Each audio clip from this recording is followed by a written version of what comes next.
So, I wanted to present this map for you all. It took me way too long and way too many failures to mess with this, so I have to admit I wasted way too much time to not really get the result that I was looking for.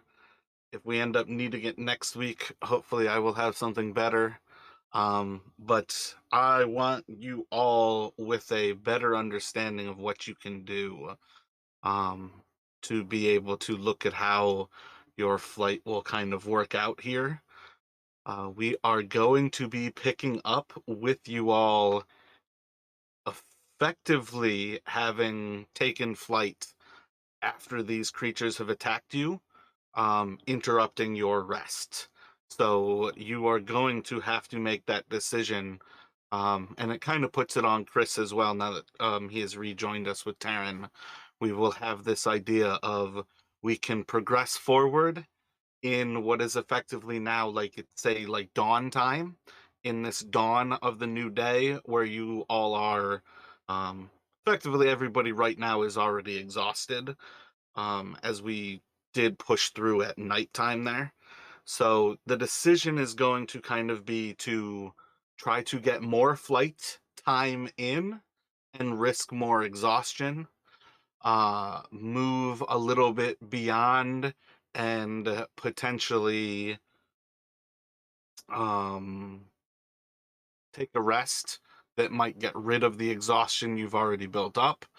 But this is going to give you all a little bit more accurate perspective of the actual travel time to Omu, as you can effectively fly 3 hexes in a day, and that's 30 miles. And again, I didn't do a great job revealing where Omu is. Part of why I struggled so bad with this map was trying to keep the hexes visible, but it has like 3 different layers of revealing stuff with names, and revealing stuff without names. But this is where you all can look at the actual handout that you have as a map, and try to make those effectively. Oh, wait, is the handout visible right now?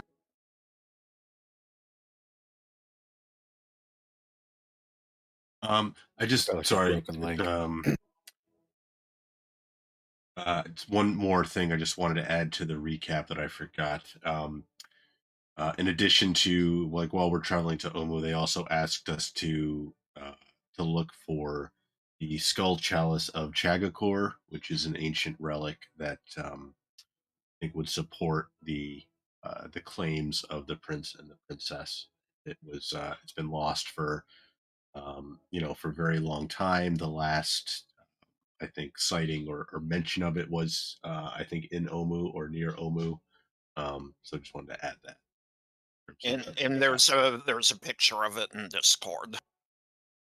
Excellent, good catch there. Yep, that is effectively the symbol of the actual, like, for we'll call it a monarchy at this point because they're technically kings, but that is effectively their kind of symbol. So if they can recover that, the children hope to be able to uh, maybe use that as the tool that would convince many of those who might follow the merchant princes.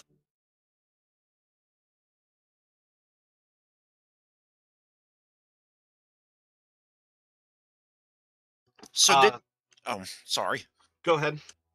Did we start out from Cure Sabal? Was that where we started from? Yep, that's the monastery. So we've gone about three squares or three hexes.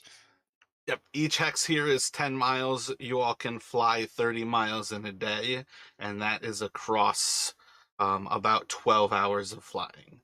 You can fly for 3 hours, take a break, fly for 3 hours, take a break, so on.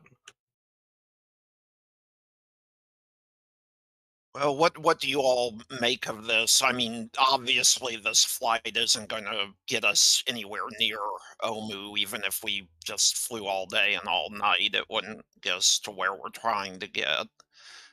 So we're going to be struggling through the jungle regardless, but it seems to me like this is the easiest travel we're going to have. Yeah, definitely. It's dangerous to travel any on foot or in the air while exhausted. So I would suggest if we can try to maybe press on for a bit, put some distance between ourselves and those plants, but then maybe try our luck again, see if maybe we can't find someplace a bit more protected and get in rest. Yeah, I agree that high and low there's danger, though. Maybe next time we should try for a high place like a stony peak or something. Maybe they'll afford us a bit more visibility too, as to if there's anything in the area. And before we camp next, let's like fly around it and try and check it out from the air. So maybe there won't be any surprises.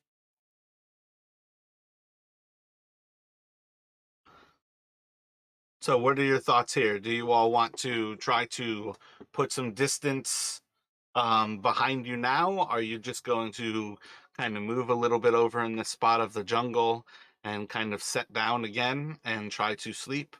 What is this initial thought as we are effectively immediately after these vine like dead creatures have attacked you? We missed having a long rest by how long? I mean, did we get like 4 hours rest or what was it? I believe you all were in the third watch cycle, so you were roughly like 5 to 6. Oh wait, I might have written down third for 3 of 8 hours. But regardless, the decision is if you are going to push on, you have to push on. If you push on for an hour, you will lose all of that rest. If you push on for less than an hour, you're not actually going to put any measurable distance between you and those creatures. So you all have to decide here whether you are going to lay down in the same area or what, like this is all the mechanics of it. Lay down in the same area or travel and start a long rest fresh. Yeah, Jarek would suggest maybe we push on for say 2 hours and then try again. That should give us hopefully enough distance from those things. Not to say something else won't attack us, but All right. I mean, are we dealing? I guess we're all feeling exhausted. I suppose another 2 hours won't make us feel more exhausted. We won't be rested. But so yeah, I agree. Let's try and put a little place, and then try and find a place where we can get a full rest again. So here's the thing about flight. Flight risks a lot more levels of exhaustion. If you all continue to force march here, every hour that you force march is a potential for each and every one of you to develop more exhaustion, and you are all exhausted from already traveling through the night.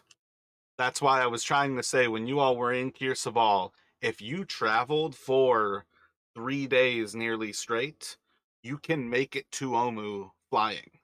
You have enough distance, but it is incredibly dangerous to try to do that.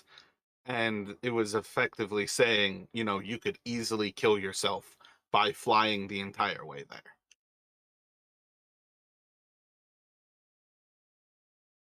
maybe in that case we just go for an hour. That risks you know more exhaustion, but if we hopefully an hour will at least be enough distance between us and those plants. All right, yeah, I think I'm with that. We get a full rest and then just really push ourselves after that rest, assuming we get it.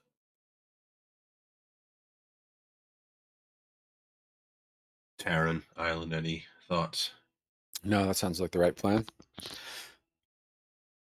Yeah, I'll So, that too. my bad, though, turn. Hey, Chris. Um, let's have a survival from Island, Jarek, or Vale. Rather, two of the three of you. You all can decide who. Uh, I'll do one.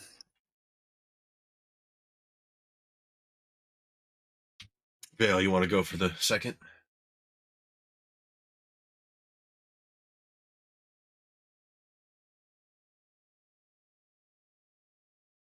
So we'll have Island and Vale kind of leading around. Likely that would have Jarek kind of towards the rear of the party, keeping an eye behind and around you all.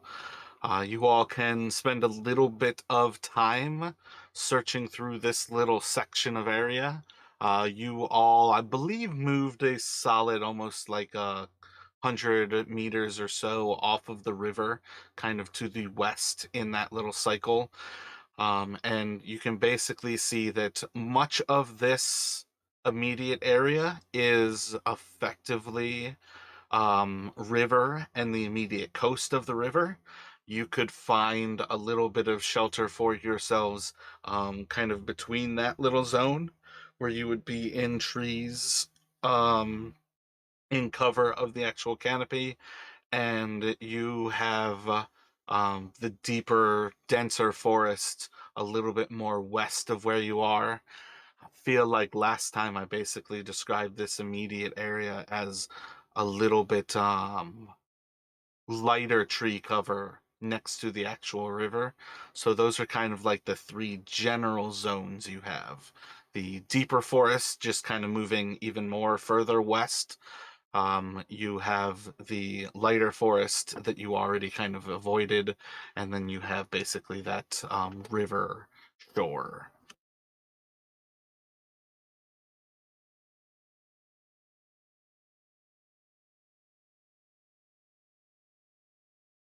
So I'm thinking maybe the lighter forest area might give us more visibility into enemies as they approach. Might have a little more warning if they're coming. I mean, Well, it's daylight, we'll s- so that will also give us some better visibility there. we can look for those multicolored flowers that are a telltale, right? Yeah, I Yeah, mean, I mean, we could get attacked anywhere, but yeah, then maybe we'll have, 'cause the play if we go into the deeper forest again, like last time, they kind of were on us almost before we could really do anything.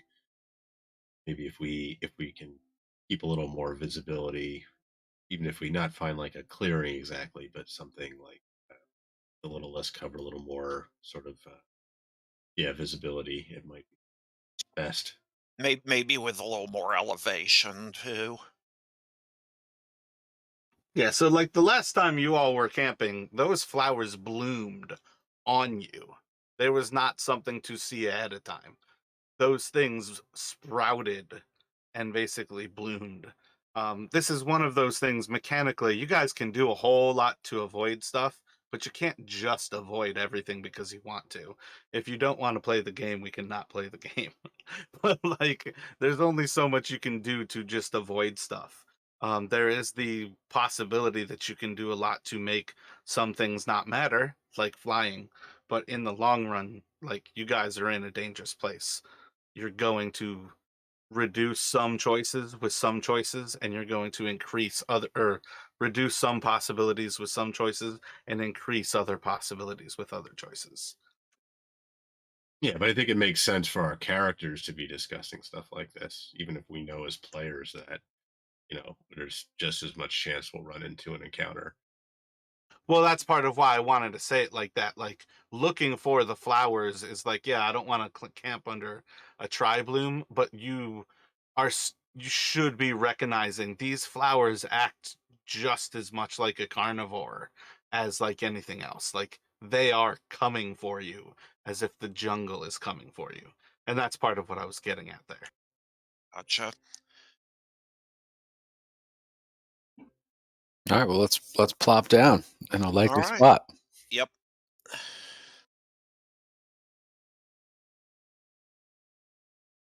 My And try bad. to. What was the decider there? Where did you actually decide?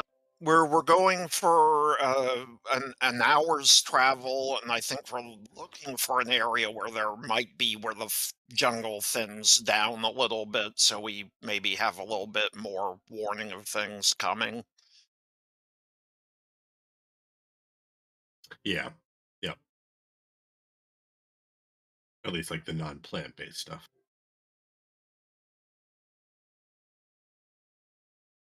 Gotcha. You all can set yourselves up with a little camp on this map. We will set ourselves down amid the friendly spider webs.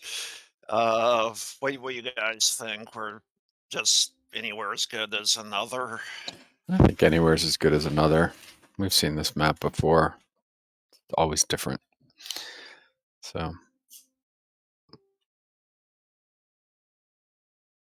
And who would like to take first watches?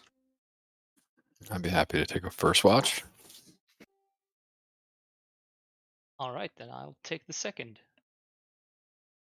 I will take I the can. third, and I am going to make it a point to hide as best I can when I'm asleep and when I'm on watch.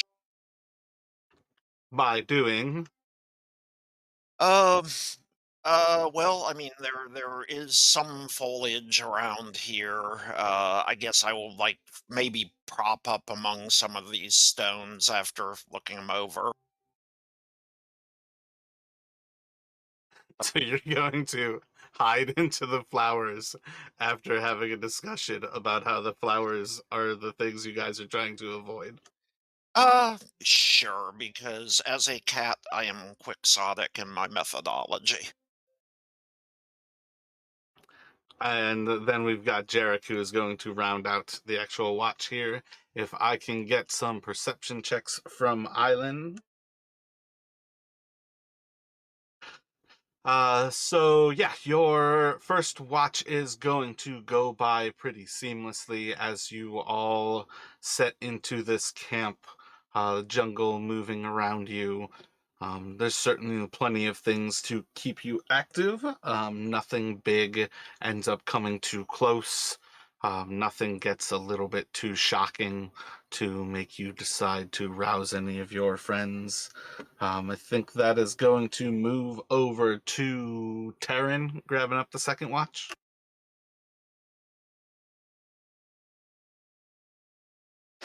Yeah, I'm gonna wake Taryn up. Oh, sorry, I rolled immediately. I'm gonna go crash in your spot too.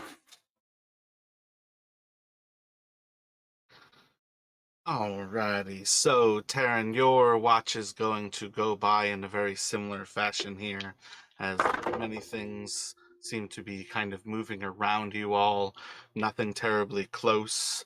You have plenty of like creepy, crawly little bugs, all normal size, nothing terribly surprising nor dangerous that seems to kind of jump out at you as a threat worth waking up your friends.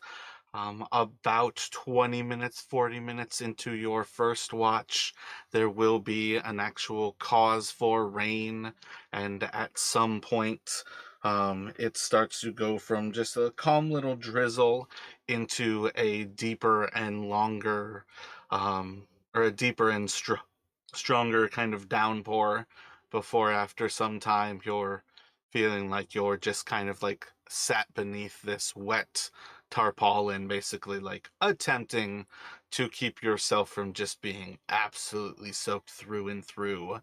Um, you're going to start to notice little yellow flowers and vines are sprouting up around your camp, and they are growing closer and closer to you all.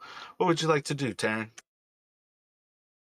Well, the trauma with plants since going into jungle would make me scream.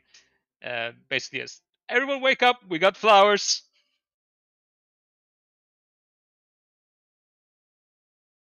So, as you once again are forced to wake everyone, as these vines that kind of control the dead are starting to move around you, what would you all like to do? Draw my rapier and my dagger.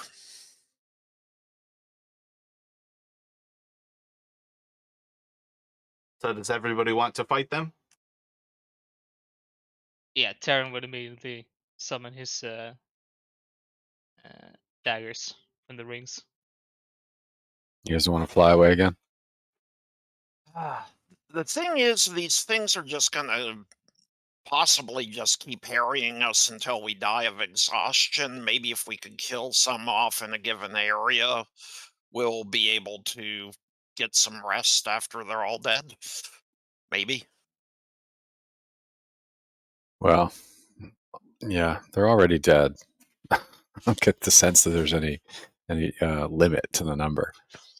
Jack, what do you think?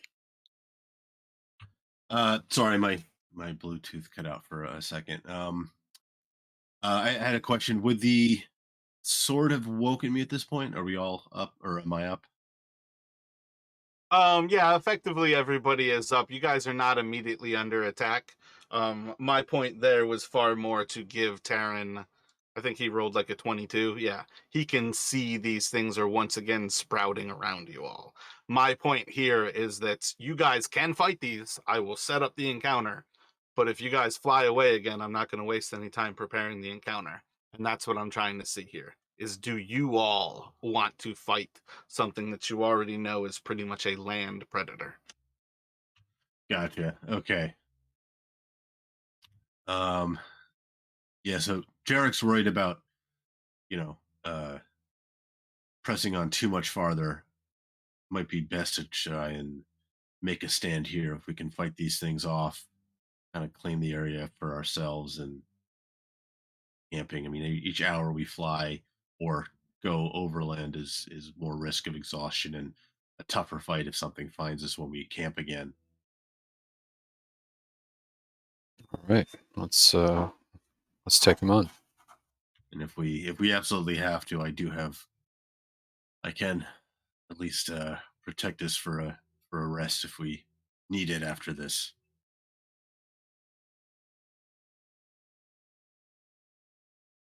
One more time. Cool. I think we're in. That's three, 4, and 1. Also 4.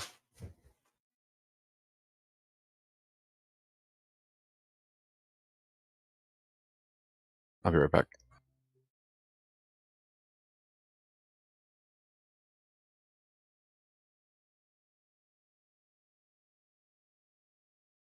So as you all are prepared here, you can click your token and roll for initiative for yourself. Did we at least get a short rest in there? You guys can stop and short rest, but you do not just get a short rest while you are long resting. Short resting is taking time to actually like bandage wounds. Long resting is actually taking times to actually like attempt to sleep.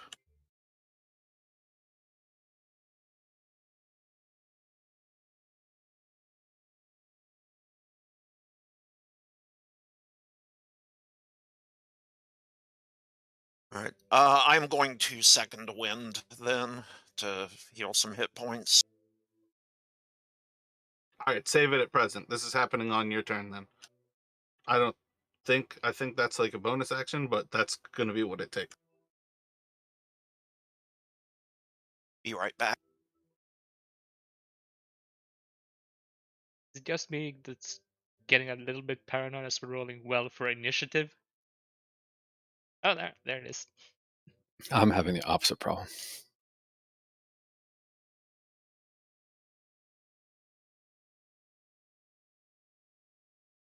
You don't like to roll well for initiative?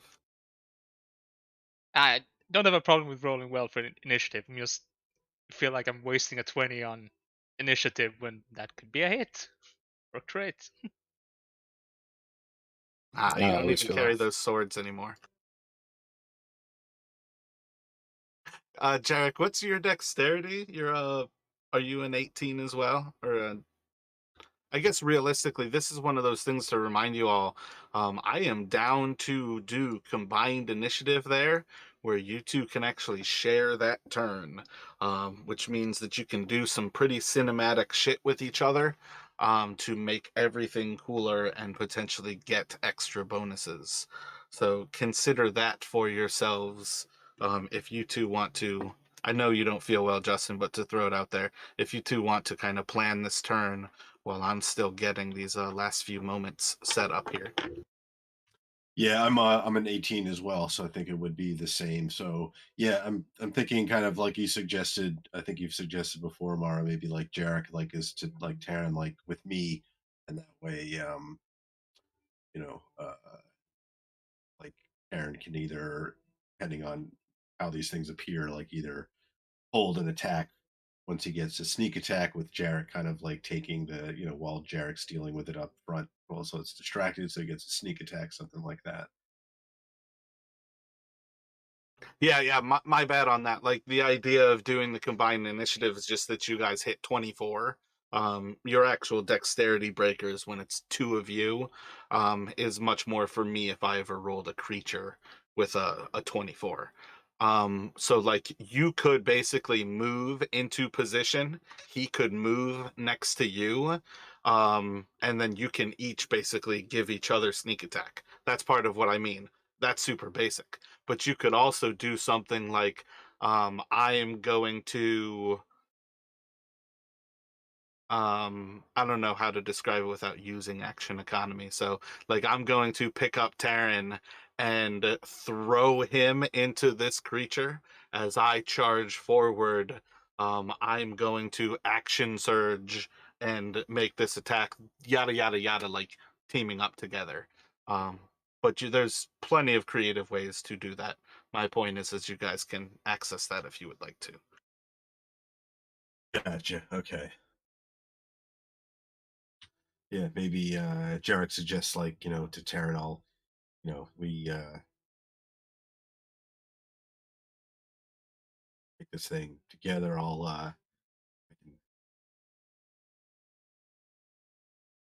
You stick with me. I'll distract it. Uh, Attack well, together. You go high, I go low.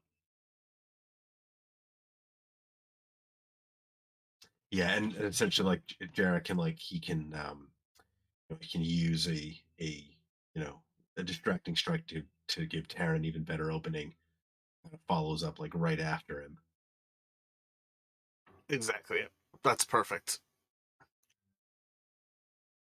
Okay, you wanted us to set up for all our rolls to roll with advantage slash disadvantage. Is that correct? Yeah, the setting is always roll twice.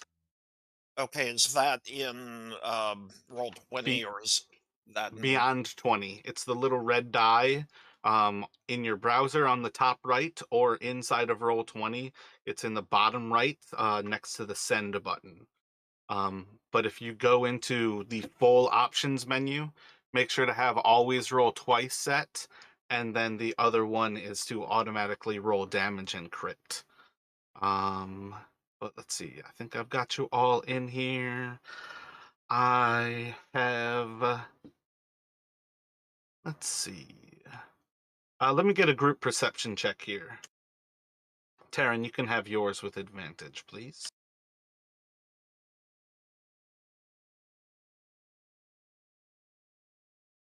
I guess would these be at technically at disadvantage because we're exhausted? Oh yeah, touche. Yeah, so Taryn's would be normal. All of you else otherwise would be disadvantage. Wait, wouldn't that have affected my perception in noticing them the first time? Think about it. So I think I rolled a 22 and an 8. I'm not gonna go back on that because I Yeah. don't want to kill you guys. All right. Thank you. I'd like the idea that you all are starting to notice that these flowers are actually like hunting you like predator and prey.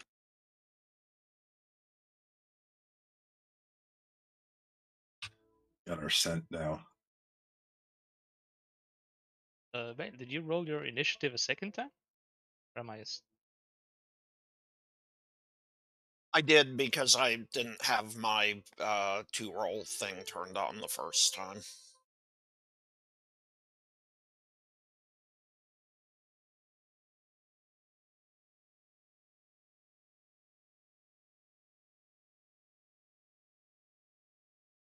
What's your perception bonus, Vale? I have a passive perception of Not your passive. What's your perception bonus? 7.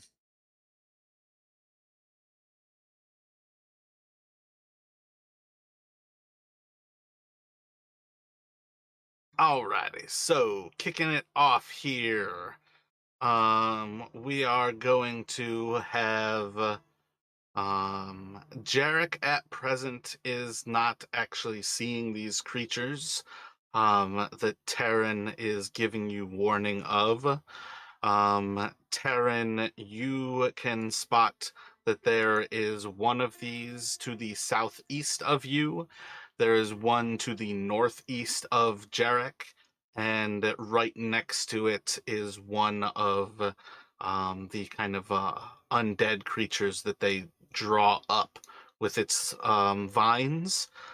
So at present, Terran can spot two of them. Again, one is northeast of Jarek, and southeast of it is another creature, and then one is southeast of Terran. What would the two of you like to do?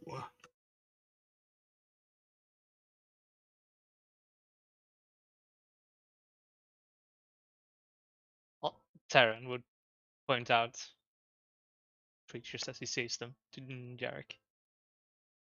Begin with, then ask. That's my point of saying it like that. Like, you can point them out at present, but like, what are you guys going to do?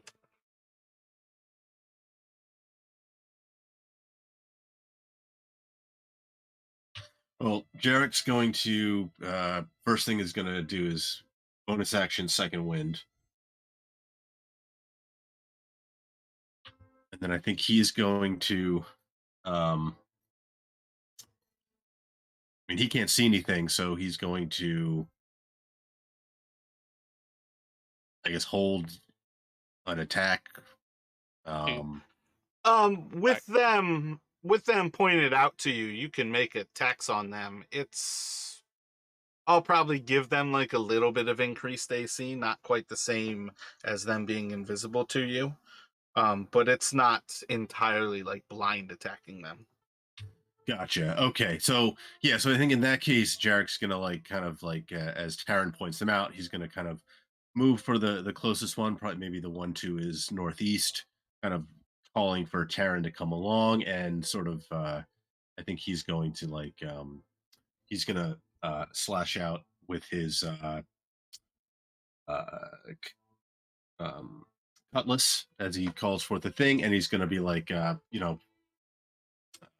kind of like they discussed before, like Taryn, like follow like right after me. I'll give you an opening.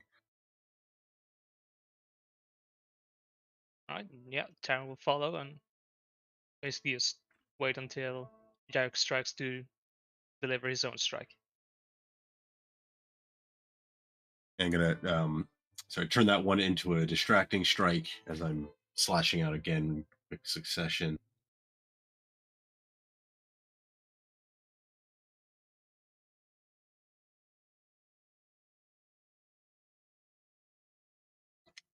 Alright, so the first one is going to be a solid hit into this like yellow vine that's kind of sprouting. Doing 11 plus your 4, and the distracting is Oh, D8. yes, thank you for reminding me. Another 4. So 19. Oh, actually, +1 to that.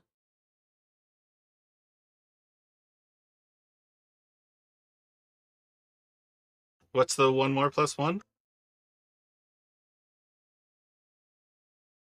Oh no, never mind. I was looking at the wrong thing. It's just the 4. Sorry.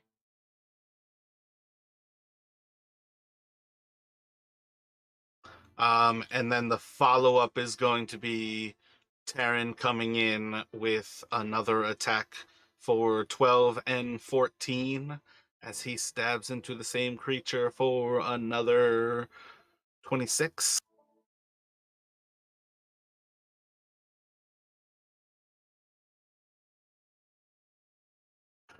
And you will see that creature is rather severely wounded, as it has like a pus-like oil and like sappiness kind of secreting from its flesh. Anything else from? Go ahead. Sorry. Go ahead, Chris. Yeah, Tan would just follow up with another offhand strike.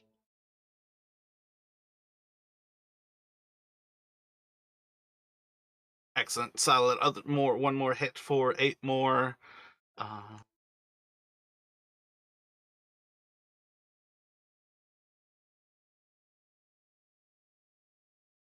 Fuck, how did I not keep its hit points? Shit. What was the total damage done there? Jarek did 19 with your first attack.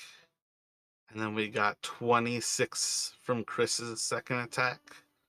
So 45.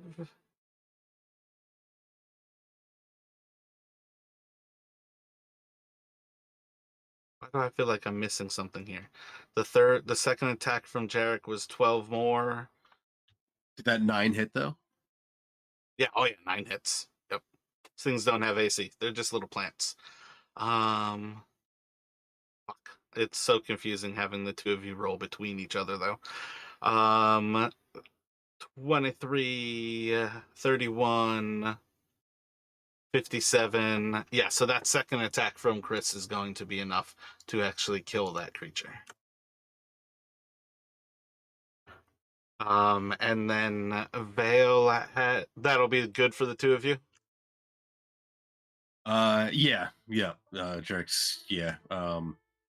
That's it for Jarek. Yeah, that's So, it. Terran too. Vale, you can see there is a creature to the southwest of you. Or at this point, with the Terran pointing out the creature to the southeast of where they are, you can see that creature that is south, or kind of almost directly east of where Jarek is.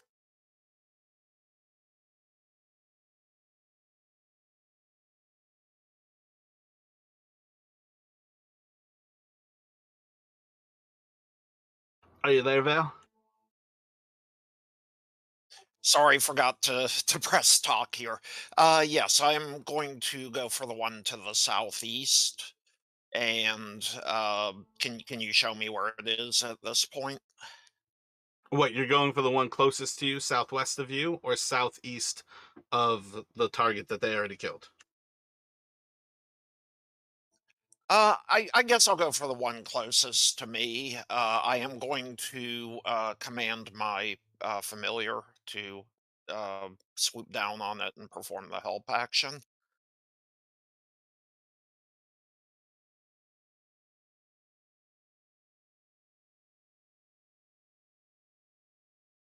Right, if that's all right, and I will attack. If you have a familiar, you need to definitely have a familiar on the board, because familiars that help shit get killed.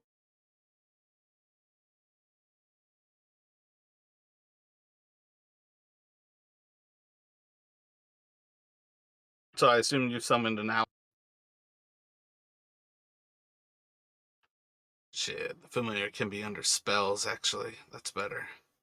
I'm gonna throw the familiar under spells for you. You can drop a picture into that whenever you are ready. But you can certainly have it do the help action, giving yourself advantage. Okay, I will attack it. I am activating Booming Blade also. All right, if you click the left side of Booming Blade, that will actually roll the try to hit. Okay. Okay, I'm sorry. How do I get the try to hit under Booming Blade? I actually um rolled my rapier. Yeah, so I think with Booming Blade, you need to roll with the rapier, and you need to roll normally where it will actually have the d20 roll. You just roll damage, but you have to still hit. Okay, let me try again. It's always the left side of the name will roll both of those.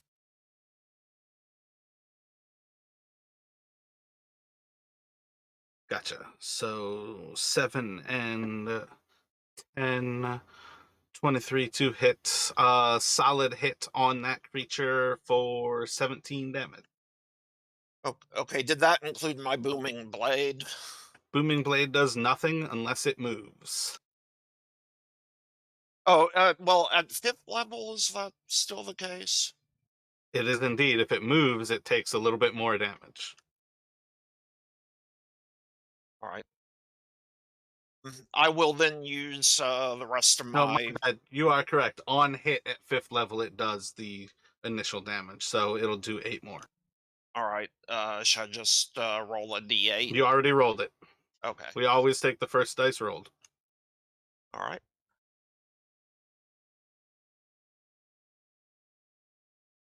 And I will use the rest of my action to move over to here.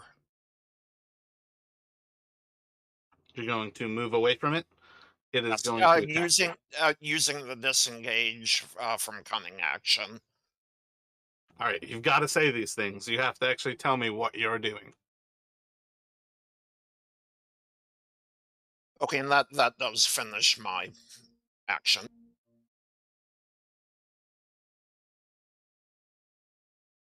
The first of these kind of undead creatures that are like rising out of the ground with these vines on them is going to reach out and slash on Jarek. I believe that is going to miss. I don't think they have a great plus. Yep, that's a 13 or an 11. It's a big old miss. One of these actual vines is going to puff out a cloud of pollen. And I will need all of you to make a wisdom saving. As the one that Vale just attacked moves, there will be another explosion of thunder. And another one is going to move up to Jarek and swing. It should hit with that, and it is going to deal 3 bludgeoning damage to Jarek. And that should take us to Island. I'm gonna shout who needs healing. I expect my team to let me know on their turn. Then I'm gonna step up behind Jarek and cast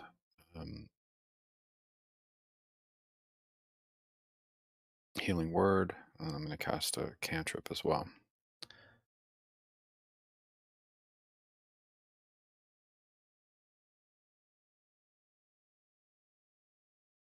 And the cantrip is for the flower. Thank you. Gotcha. East of Jarek, have the main flower. Yeah, the main flower. You see as the light crashes down into that creature. Anything else from you? Nope, those are all the things that I can do. And sorry, Island, was that healing word on me or you? It was. It was on you.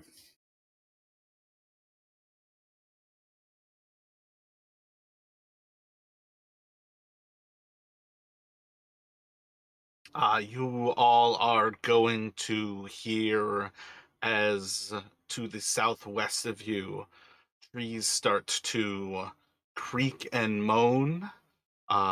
2 or 3 of them seem to be falling in the canopy just outside of your view inside this little bit of the forest as you start to hear these loud footsteps that seem to be almost in a rhythmic kind of do-do, do-do, do-do, do-do. And this massive creature, low to the ground, seeming to almost have trees, lichen, and small plants growing from its spine, is going to rush out of the earth and kind of claw its way to you with these little yellow vines sprouting from its back. And it is going to rush into Island, Vale, and Jarek. And it's gonna go to Another musk creeper. Should be able to get everyone to make a wisdom saving throw again for me.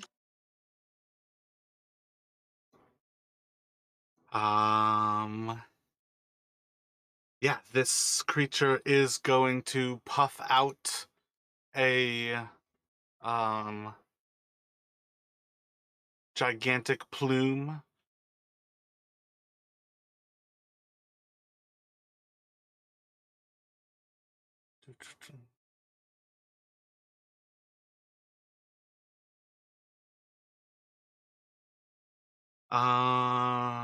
Yeah, and then it is going to get around back to Jarek.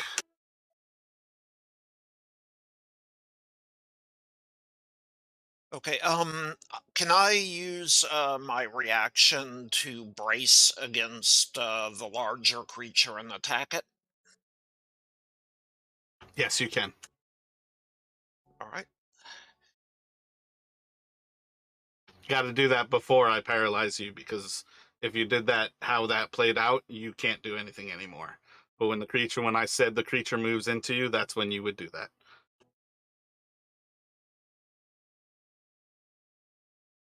that. Solid strike against it for 10 damage.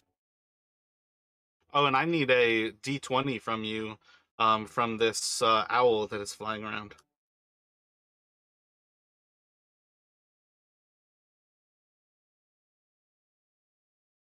Excellent. Your owl, too, is going to fly, as it has no will of its own. All right. Jarek, what are you doing? So Jarek, seeing this thing charging forward, is going to turn. He's going to shout back. He's going to shout back towards Tara, and like with me again. He's going to move to slash twice at this bigger creature.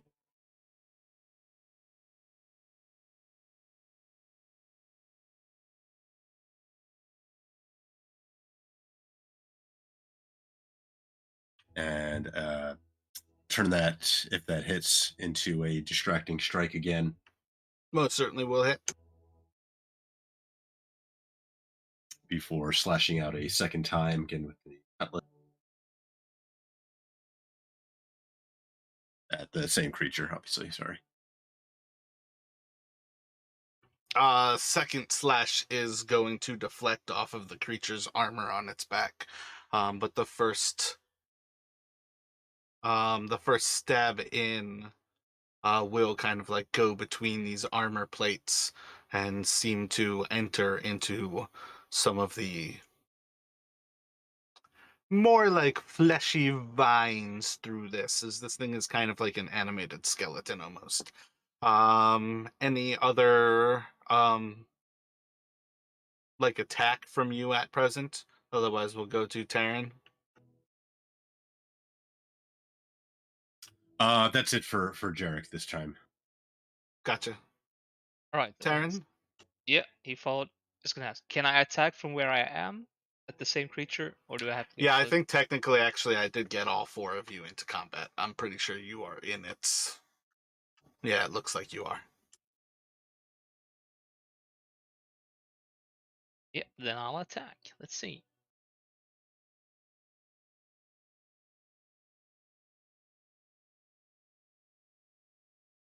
So solid strike with the first one, and of course it hit your sneak attack for 11.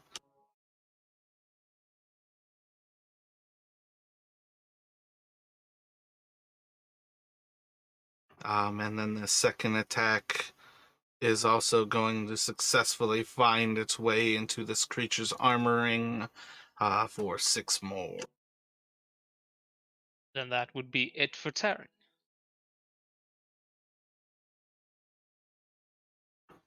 Guys will see is that creature is definitely like starting to seep those same oozes.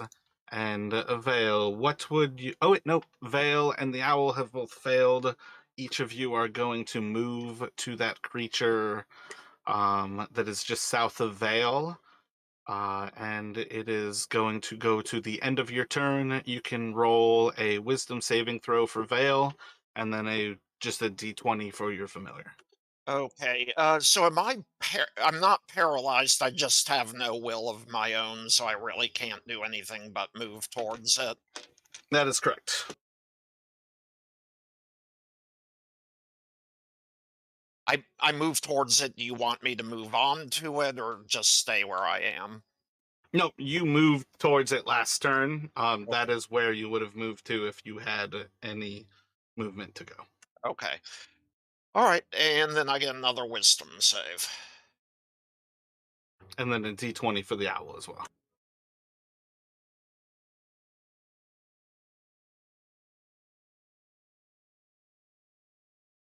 And then for the owl, All right.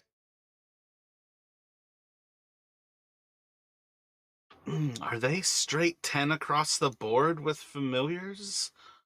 Or does that actually have.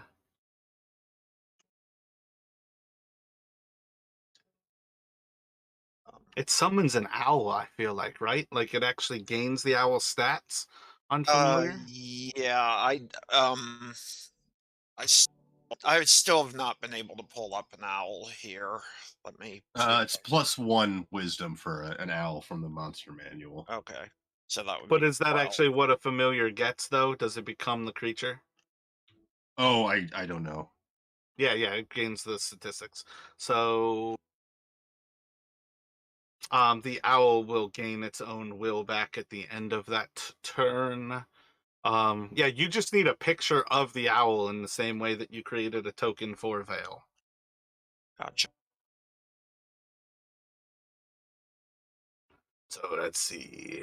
One zombie to the east of Terran. It's going to look. Yeah, I feel like it is going to attack Jarek with a big ol' miss. Um,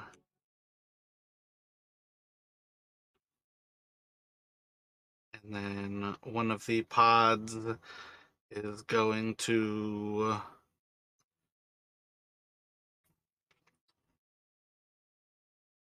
I think lash out at Jarek. There's no way that's gonna hit.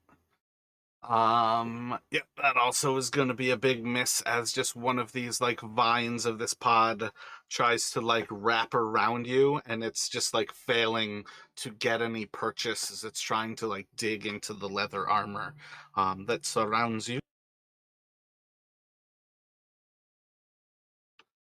Another of these creatures, as it's moving forward, is going to puff out a column of pollen, and let me get a wisdom saving throw from effectively at this point, Island, Terran, Jarek, and the owl.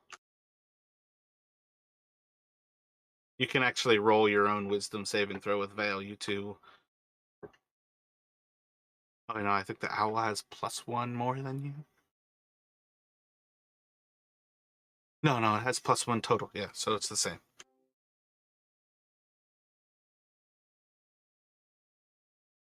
Another zombie is gonna go for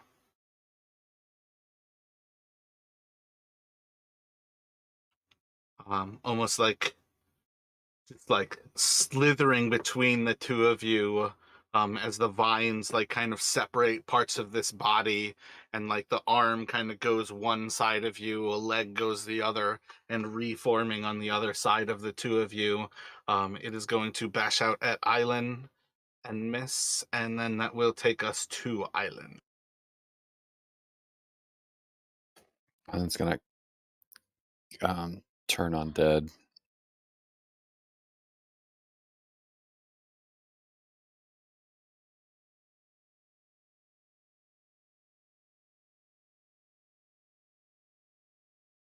Let's see, left So to it's a right, DC top to 15. bottom.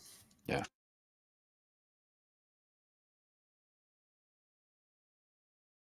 So the one next to me made it, and the other ones didn't. That's correct. Okay, fair enough. Um, well, that's my action, and that's a lot for a bonus action.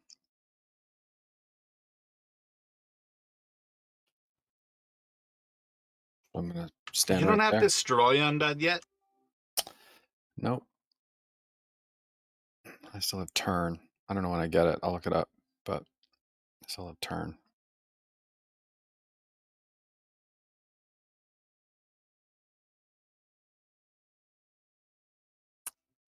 Is it 7th level maybe? I feel like it's cleric level 5. You should start to have destroy undead level CR 1/2 and lower.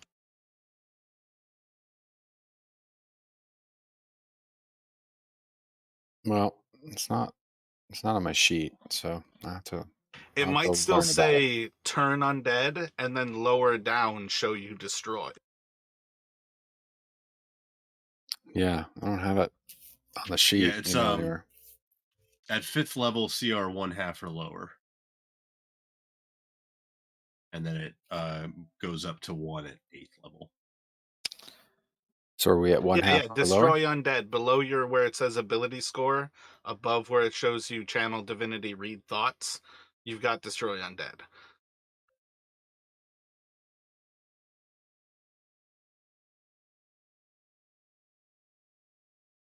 Great. I guess I'm looking like I know you see it. So does that mean that those 2 that failed are destroyed? Not quite.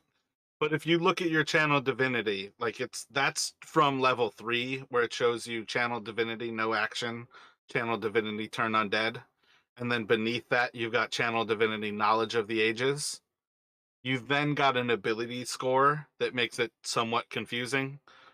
And then below the ability score, you've got destroy undead, and then a new channel divinity, which is your read thoughts. So you've got technically 3 different channel divinities right now.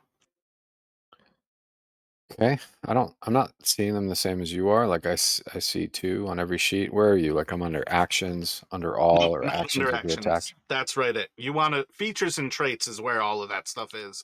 Actions is Got stuff it. that you have prepared for working with action economy stuff. Got it. Okay. Yeah, now I see it. I was just using my actions tab. All right. But I So, wanted to confirm that creature is going to run on its turn.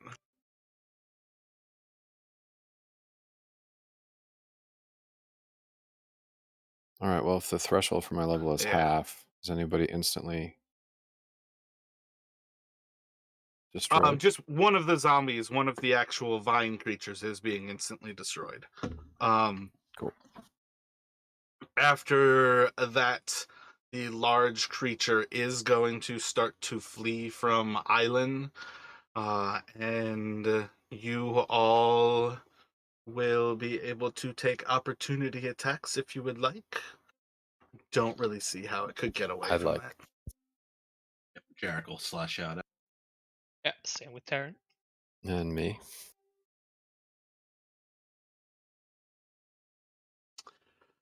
So, Jarek, roll a d6. You have sneak attack on this. Oh, even though I used it on my turn, I don't think I get it It's back not your again. turn. This is one of those things. It is not a Oh, round. yeah. It is once a turn. That is one of the advantages to making attacks that are not on your turn. Gotcha. I always forget that. Thanks. So as it turns to move away from you, it is going to get smashed into as Terran kind of reaches in with the blades and almost opens up like an entire like pus-like vine that just seeps out this yellow liquid. And as Jarek kind of like cuts through and what kind of damage are you doing right now with it? The piercing? Kind of like stabs through, almost like right through one of these spinal cord bones, where you would like be gaining purchase into like marrow and into the actual cord that keeps this creature alive. You're going to see as it is certainly fatally wounded, but this is something that is already dead. and it is going to turn back around with its attention drawn back towards you all, and it is going to strike out at Vale. As this bony protrusion of a tail is going to crash into Vale, and it should deal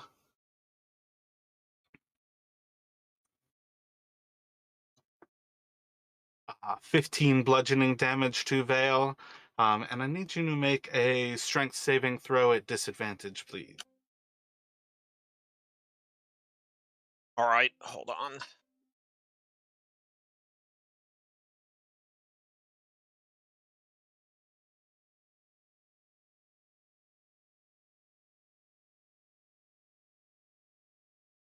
Vale is going to fall prone to the ground as this creature swipes through their legs, knocking your cat friend down.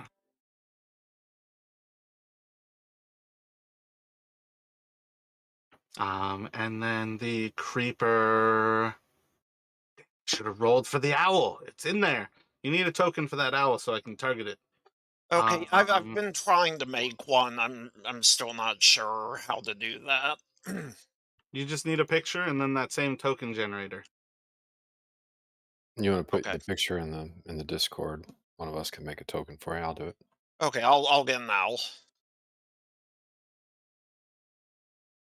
And then the pod to the south of Vale is going to kind of lean over as it almost starts to like wrap around the cat with vines. You see as the central pod kind of like opens up this bulbous section, and it seems to have more little tentacles of vines that are sprouting out, and it is starting to consume Vale. 2D100 was not the goal. 14 to hit Vale. What's your AC? 13. It will hit, and it's going to do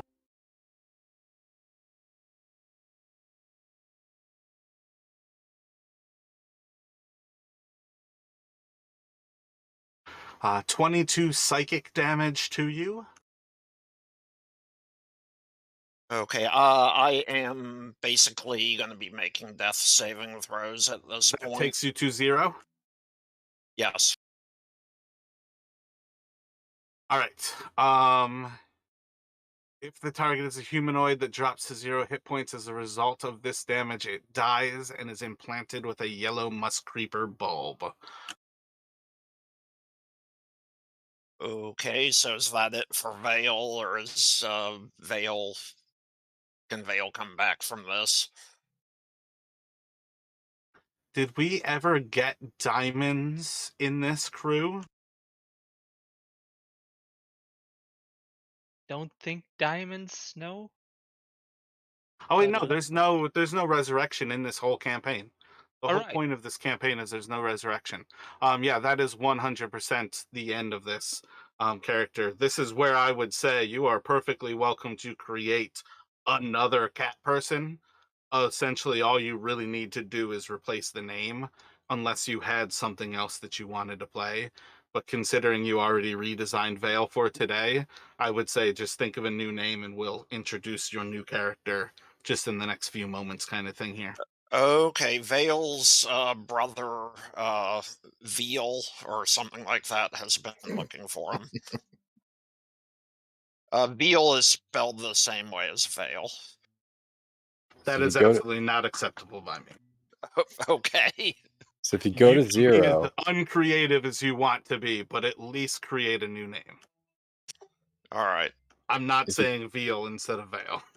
so if we go to 0 after getting killed by one of these things, there's no death saving throws at all. Yeah, that's what these things do, is it turns you into one of these zombies. Ah, Touch, action, +3 to hit, reach 5, one creature, does 3d8 psychic damage. If the target is a humanoid that drops to 0 hit points as a result of this damage, it dies and is implanted with a yellow musk creeper bulb. Jesus. Unless the bulb is destroyed, the corpse animates as a yellow musk creeper after being dead for 24 hours. The bulb is destroyed if the creature is raised from the dead before it can transform into a yellow musk creeper zombie, or if the corpse is targeted by a removed curse spell or similar magic before it animates. That in particular is also why these creatures move 5 feet at a time, and they have that combo effect of their main thing is to try to bring you to them. Hmm. So Revivify doesn't work in the in Yeah, in when this you campaign. couple this creature with the actual Tomb of Annihilation, this is one of the most deadly creatures in the game. But it's also why, as far as random encounters go, it's 2 different numbers on the D100. And I've rolled it a lot. Yeah, no, it seems like a default encounter at this point. Yeah, like it Yeah. definitely varies in different areas. Like Nangulor had one in particular. Nangulor had like one of each of the deadly flowers like in it. Um this one light undead area was like 95 and 96. I think one of the other areas like the river encounter, it's like 94 through 96, so that one's got like 3. They all vary a little bit, but it's definitely one of those things where um the actual danger of these things is like the actual, it's created for this campaign regardless, but you can pull it to other stuff. It is extremely dangerous in this campaign. It is his sister Silhouette who is looking for him. Gotcha. Roll a d4 for me. And then follow that up with a d8.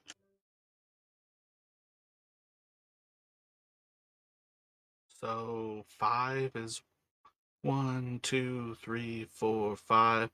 All right, so you are going to come in from the southwest on turn 3.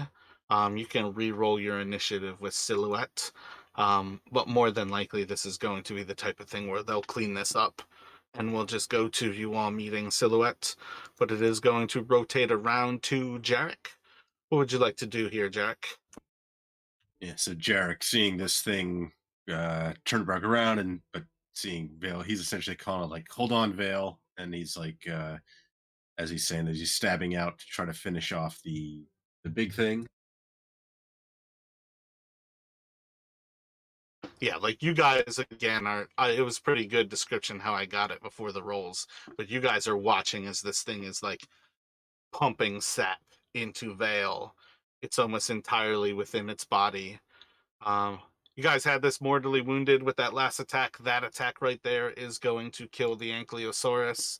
And you now, Jarek, have the zombie that kind of separated around you to the northwest. One of these creatures to the southeast of you that you might recognize the true danger of a little bit more now. And then 2 more to the south and southwest. What would you like to do with the rest of your turn with Terran as well? Yeah, so um, the one that attacked Vale was directly to my south, right? Or not, but 2 squares to my south, or is it the one to my That's south? correct. Yep. Yeah, so Jarek, I think, not knowing, like, still thinking maybe he can save Vale, is going to charge, and kind of like shouting back at like Taryn again, is like, "I'm, no more. I got no more fancy ideas," but and then he's going to, The vine zombie to the east of Island is going to lash out and fail to clip you as you move away from it. yeah, and then gonna stab out at the one to my now southwest with the cutlass.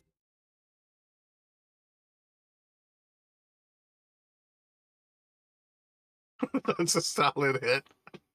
That is definitely meant to be an owl character. Oh, Glad I got a laugh. It's like a biker gangster owl. That's the Strixhaven owl. Wearing, And the wearing ads. his Yeah, okay, that makes sense.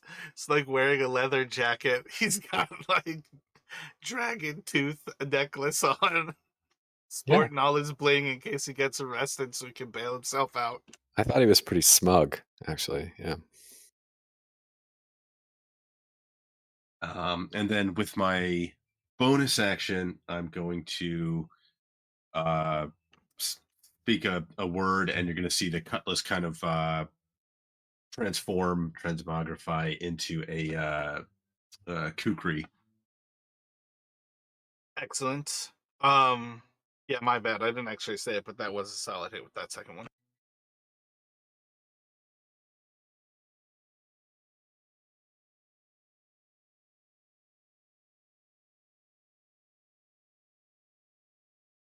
Yeah, I figured the 16 would hit that. But that's essentially all for Jarek.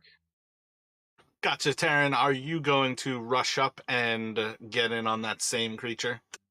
Yeah, Terran would follow up, still thinking that there might be a chance to save Vale too. So he's gonna go up and strike.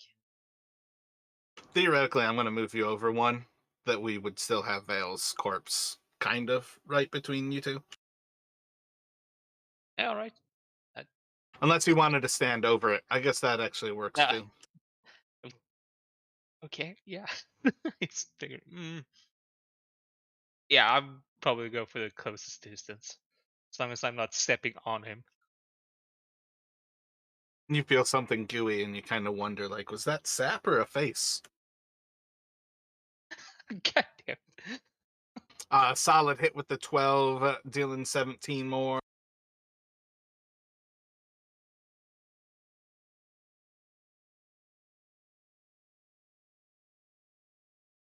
And then the next hit is going to grab 5 more damage. Then that would be it for Terran. I do like that second owl for my familiar. If I could, Yeah. Do it. Yeah, Oh, so that pretty much all you need to do is save it, and then if you go into spells, you should see familiar, and you can drop that picture into the avatar in the same way. You just edit um, the token, and you should be able to drop that in.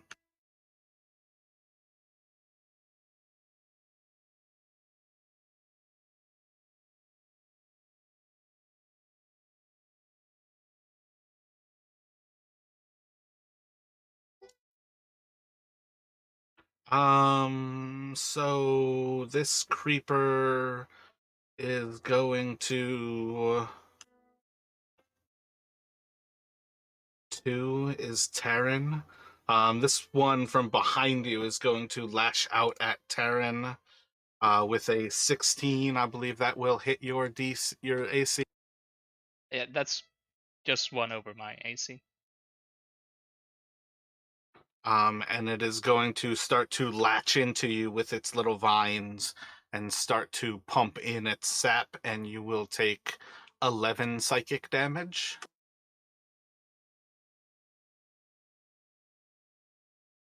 I mean, how would that? Okay, can I use my uncanny dodge for that to have the damage? Yeah.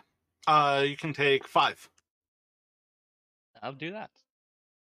And then that zombie is 2 other targets, so 1 through 6. It's going to smash into Island.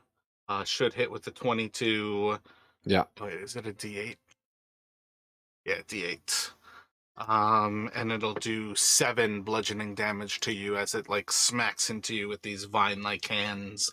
And then the last of these creepers is just moving 5 feet towards you all, puffing out another cloud of pollen, and I need another wisdom saving throw from the 3 of you in the north before it goes to Island. I might use my inspiration on this. How did you know you're gonna fail it? I don't know, because I critted the first 2. I figured I was due.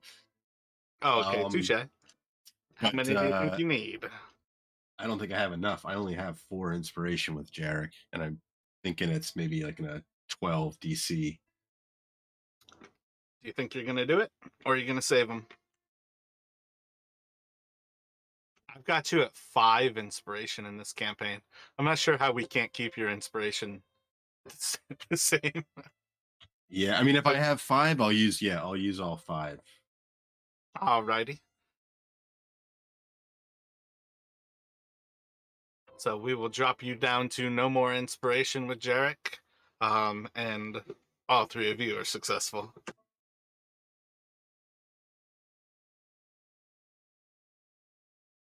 What would you like to do here, Island? You've got one of these creatures consuming Vale.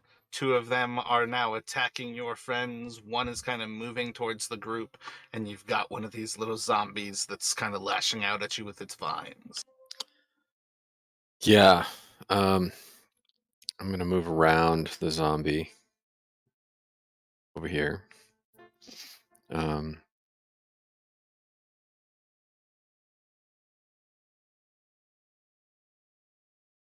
I'm gonna cast. Can I tell like which one of these vines is the most damaged? I know that Vale hit this one originally, right? Oh yeah, that one actually is seeping. All of the other ones you would have to do like an actual perception check to have any idea. But that Okay. one is visibly bloodied. All right, I'm gonna cast Guiding Bolt on this one. Gotcha. North of Jarek.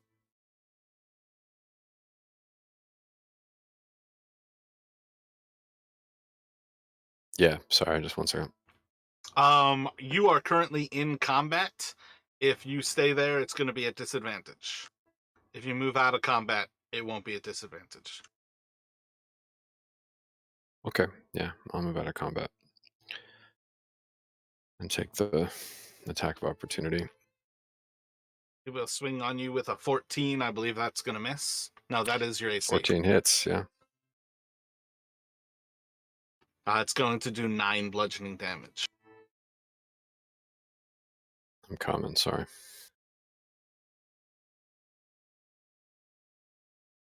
Solid hit with the guiding bolt. Roll the damage for me, please. Jesus. Not sure why it wasn't auto rolling, but anytime they don't roll damage, just go ahead and do that.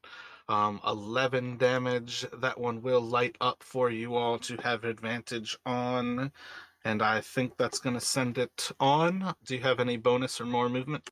Yeah, I gotta do a bonus. I gotta do a healing word on myself. You cannot healing word yourself. After casting guiding bolts, you can't use another spell. Oh yeah, that's right. Okay. Yeah, so I can't do that. That's all I got.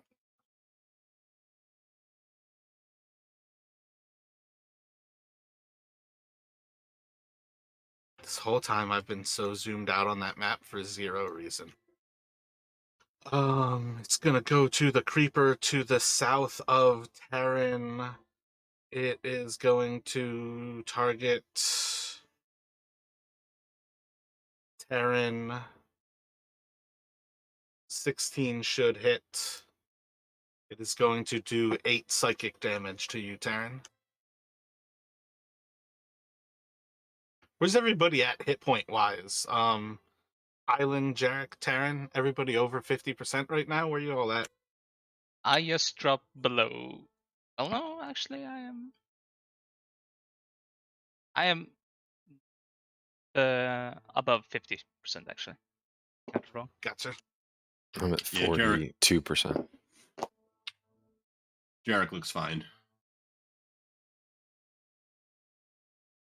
And that will go to Jarek.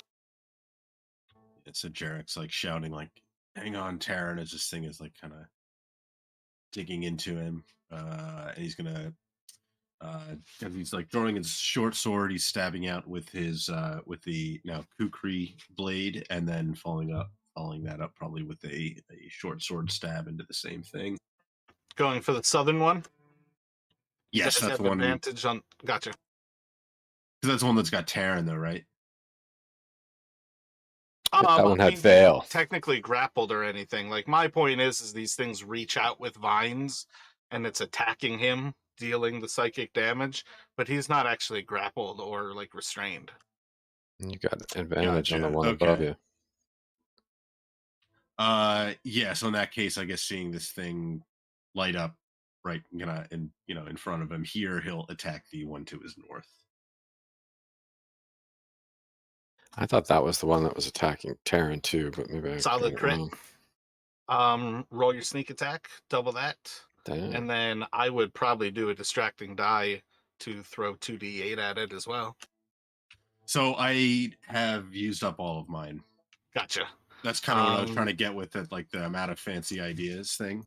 Right. So what is that, 21? Yeah, but I will I put will that just, one in the bloodied condition. yeah, and then all I can do is just stab at it with the short sword with as for my bonus. Why don't you have 2 attacks with the main sword, though? Oh yeah, duh. Your short Adds a little. sword will hit for another 10. That will hit for another 8. My head's kind of fuzzy today. Oh, you're all good. So, That's it Chris, for Jarek. as Jarek lights up that creature that Island had lit up, it is going to be in the mortally wounded state. What would you like to do, Terran? Well, seeing Yarrick go to town on that one, he's gonna turn around and take a stab at it himself.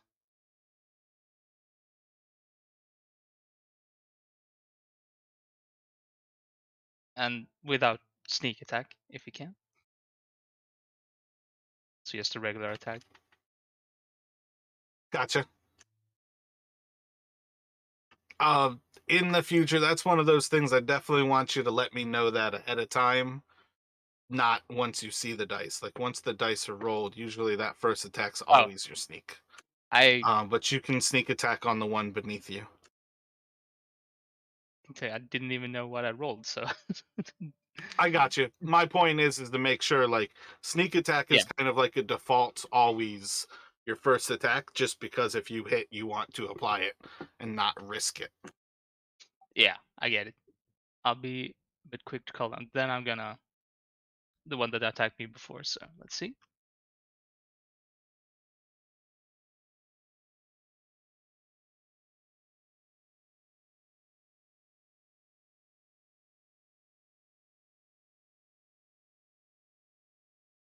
So solid strike into the next one to the south of you, and that one is going to be taken into the bloodied condition.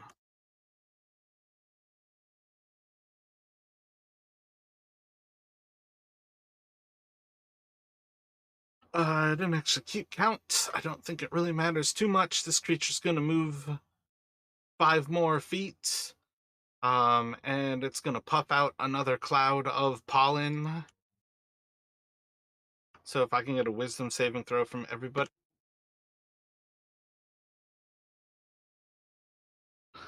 Zombie, damn, that zombie's got it out for Island.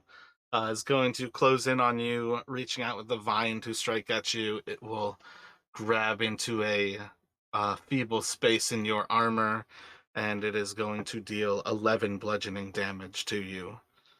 All of you save the actual pollen attack, and it's going to go back around to Island. Yeah, well, Island didn't run far enough away because Island was distracted.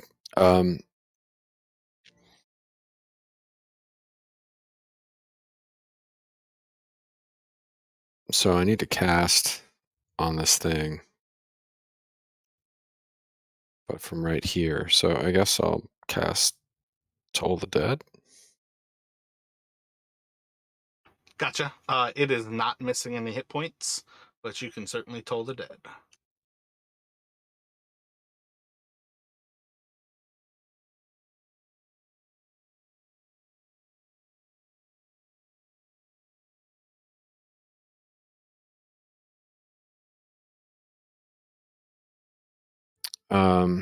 Okay, so that's my action.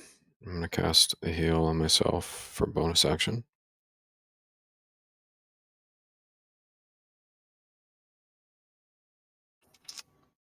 So you are welcome to do anything else if you would choose movement or anything. The vine to the southwest of Jarek is going to slash out at him. Should miss with an 8. And we'll bring it back around to Jarek. Yeah, so Jarek is kind of moving around. He's stabbing out at as he's kind of moving, he's stabbing out at the one that was between kind of him and Taryn, so the one to Taryn's south currently. Solid hit. Excellent purchase. Stabbing it again. And following up with the short sword.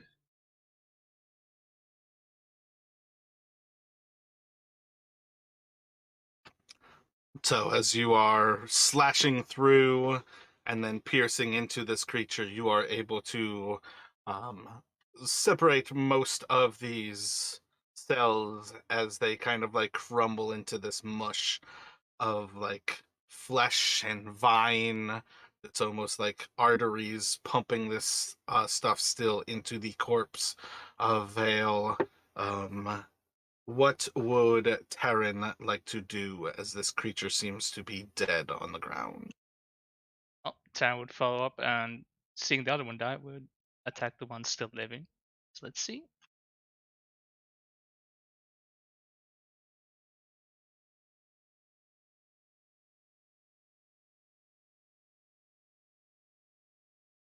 Solid strike into it for 16, 17. And bonus for 4 more, 21 total. It's going to leave this one mortally wounded.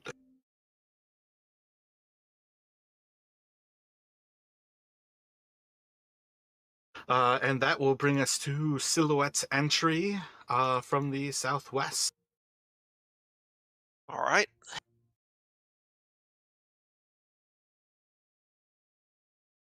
How did I get here? I mean, obviously they've flown the distance. Have I had the same spell cast on me, or did I get here somehow, some other way?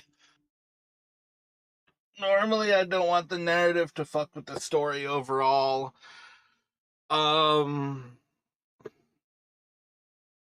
Let's get a group D100 from all of you. And if you are higher than my D100 as an average, you will have flying.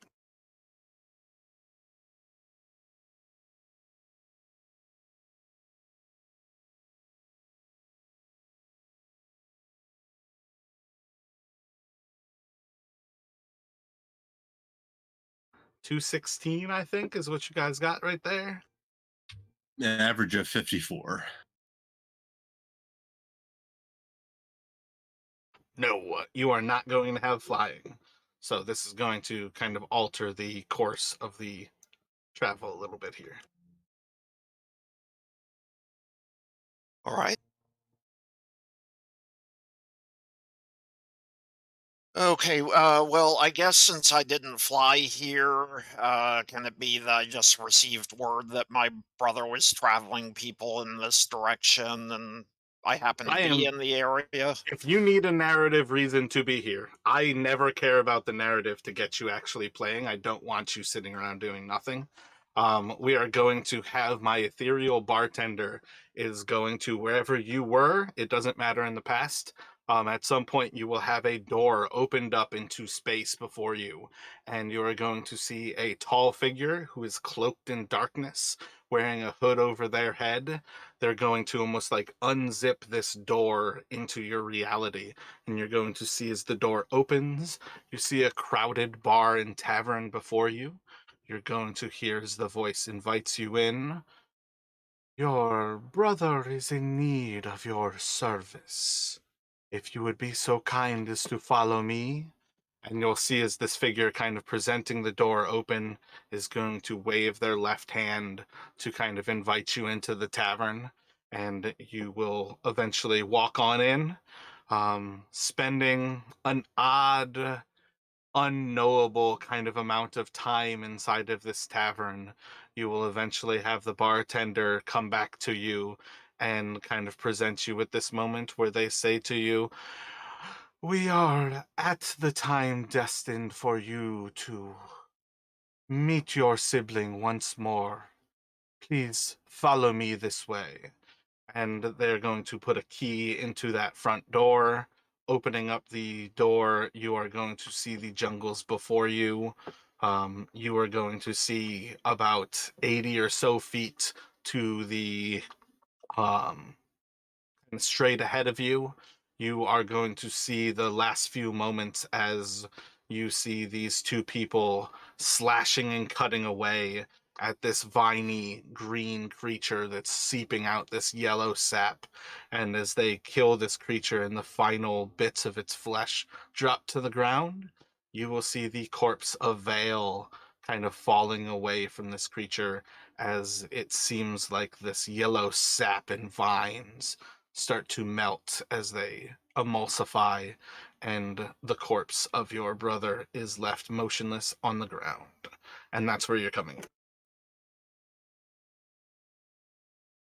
Are you in the air? Do we have silhouettes? Are you there, Chris? Did we lose you? I just lost power. Gotcha. Are you good now? Like, did it flash back on, or is this on your phone, basically? No, my power's back on. I've got about 10 different programs at once opening here, but I am back.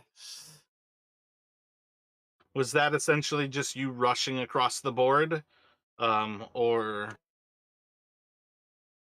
No, my actual house lost power. I don't know. I'm saying, like, your silhouette moving across the board, you already moved them. Was that pretty much just you rushing across the board, like using your action to run? Or where are you at in your turn? Do you want to describe what you're doing so we can do it while you are still booting?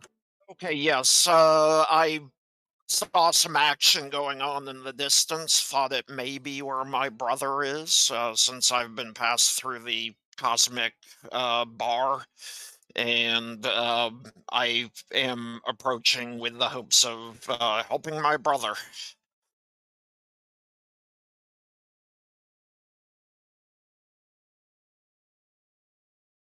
So, are you doing anything else? I have my blade drawn, and if it looks like combat is ongoing, I will endeavor to help. If it isn't, I will call out a greeting. Yeah, for what it's worth, you can definitely see that there are still two creatures fighting these people who are seemingly defending your brother's corpse. My brother's corpse? No! Okay, I will dash in, and I'm assuming I kind of can tell these plant creatures are what I should be going after. Yes. I will attack one of them. Let me get to the map here real quick.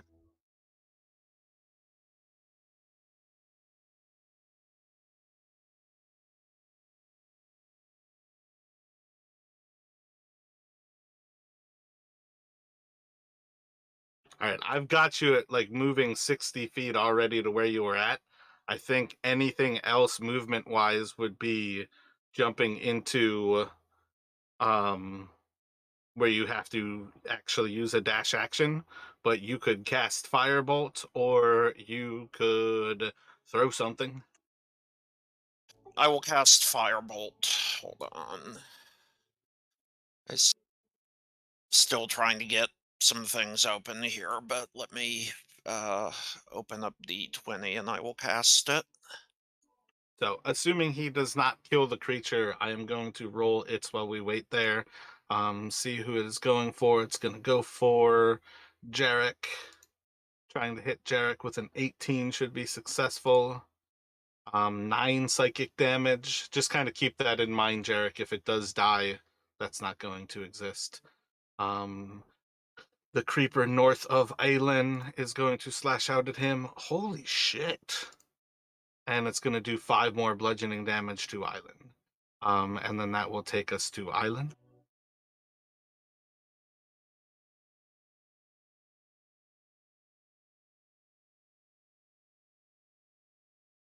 Okay. Alan's gonna toll the dead again. Well, At it's this time, it is attacking him. missing hit points, so you can roll those d12s. It is going to fail again.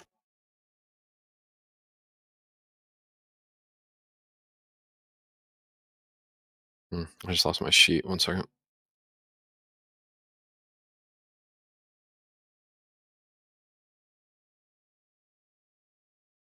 Okay, am I good to cast Firebolt, or do I need to wait? We've been waiting on it. Yep, do All it. right.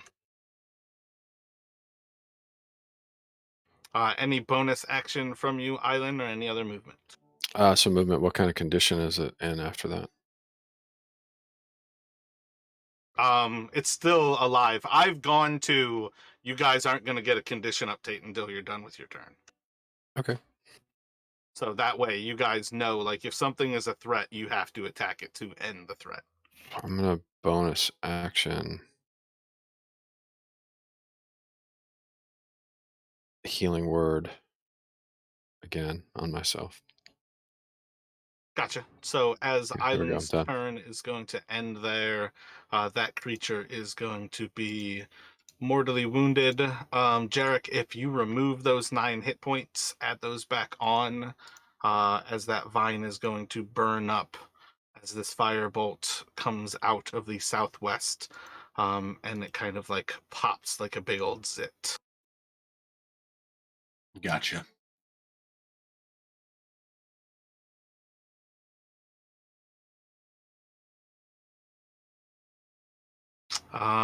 And I think with that, with a solo zombie that's all the way on the other side of the turn order, you all are more than welcome to meet your new friend Silhouette and try to figure out what you are going to do about attempting to sleep while you are in this jungle environment.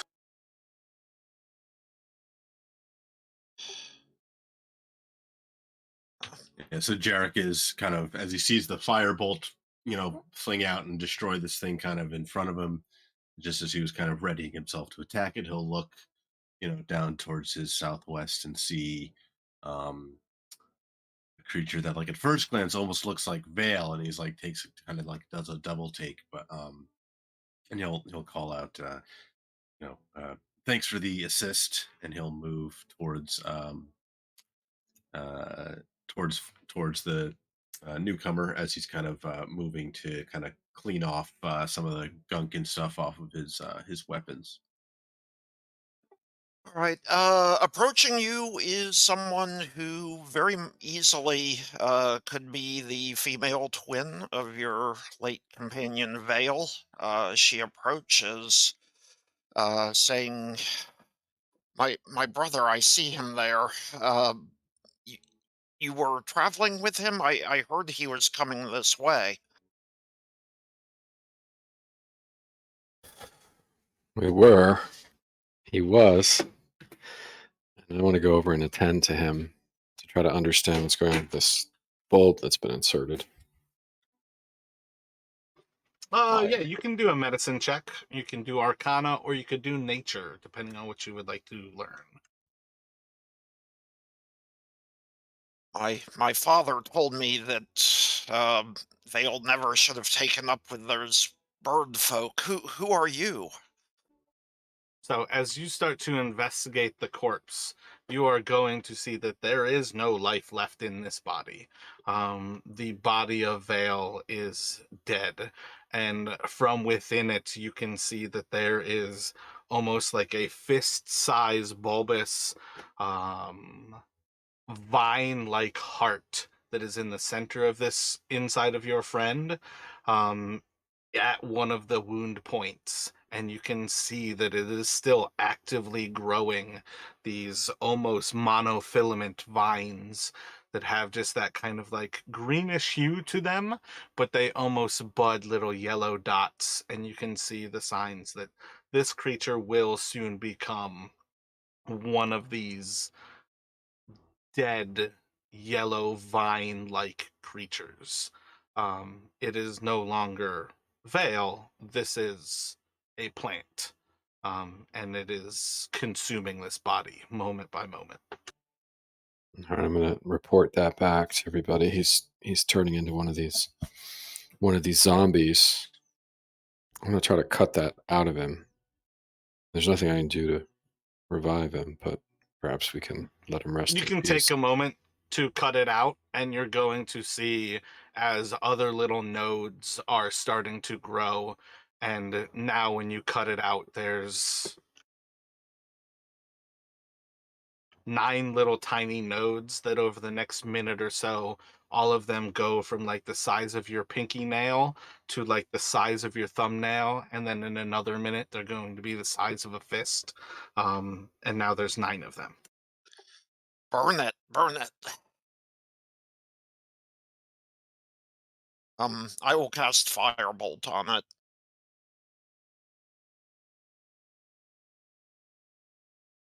To some extent, you can certainly damage the body. As far as things go, like, there's a weird blend of this is kind of an animate thing, so it doesn't burn all that easy.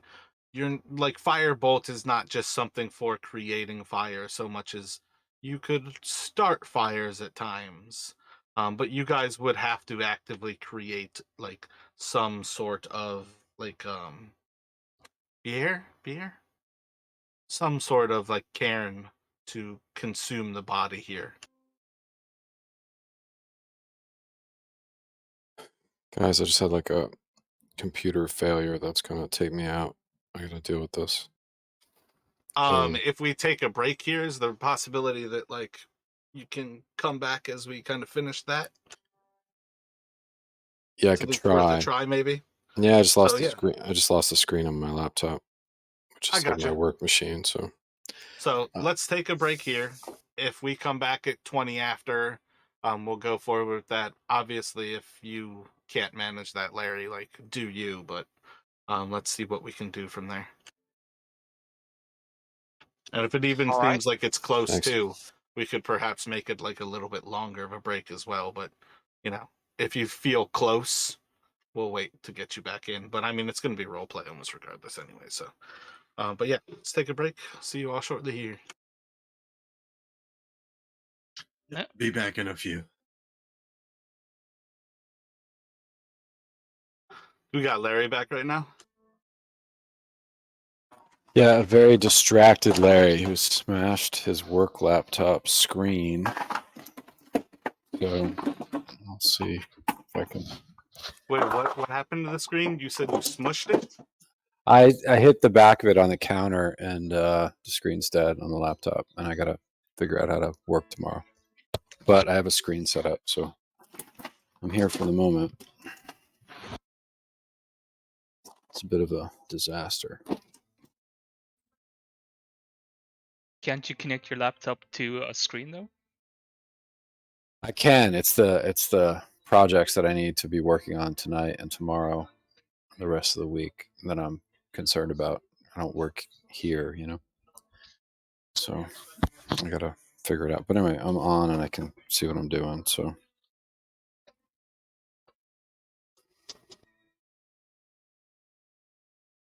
Gotcha. Not sure how much you care to delve into the computer itself, but sometimes that is very simple. Sometimes that is very, very bad.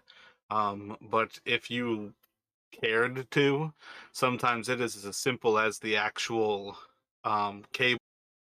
Um, kind of almost like apologize for like the rushed introduction, but then like kind of uh, when Silhouette and Island are suggesting that maybe we, to burn this thing, like, can we? He's kind of like going to look around, like, can we use these, use the this plant matter or something, make some sort of makeshift buyer or to he's a little dignified. So it's raining like kind of through this like bit here. This is going to be one of those classic things where you all have to kind of make a decision between a bad choice and a bad choice. You have this creature effectively festering inside a veil. that you could certainly deal with by harvesting like dry wood, punk wood, and like heartwood. But you also would have to put a significant amount of effort in, not only because it's a rainforest, but it's also a rainforest currently raining. Versus if somebody, this is where there's certainly big differences between the kinds of fire that different spells create. Something like bonfire would go a lot further to actually like creating a fire that would last versus trying to create a fire with firebolt to destroy something like this. But in the long run, regardless, it takes a lot of fuel to consume a body. And that's kind of where you all have to make this decision. Like, do you burn the body or do you try to look towards the actual travel? And this is almost one of those moments where it's also about the humanity of you all.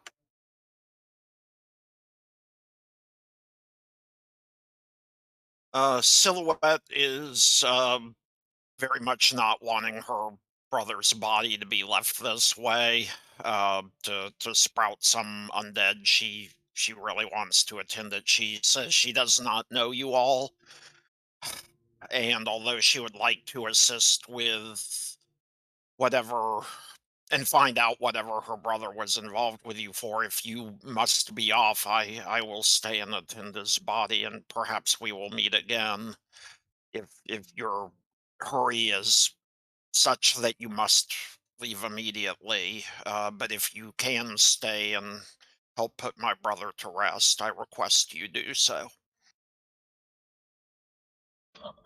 I certainly could say a few words.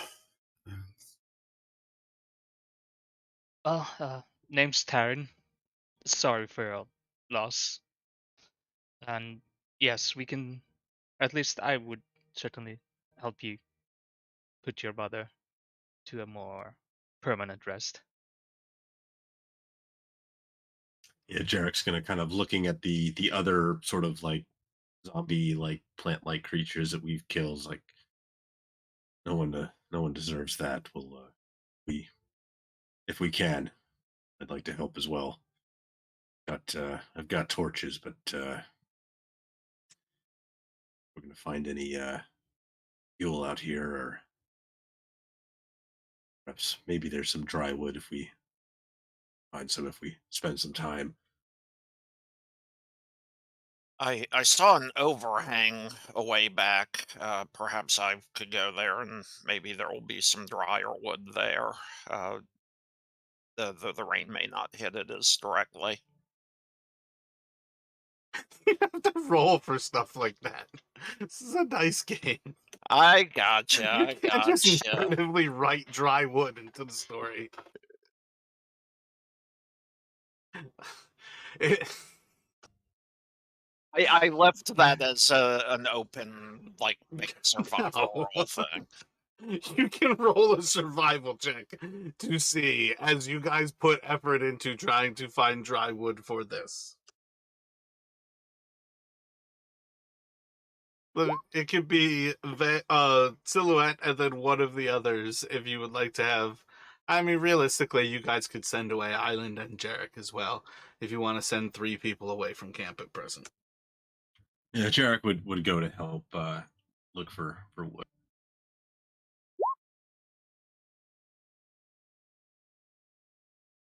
I'll prepare the body.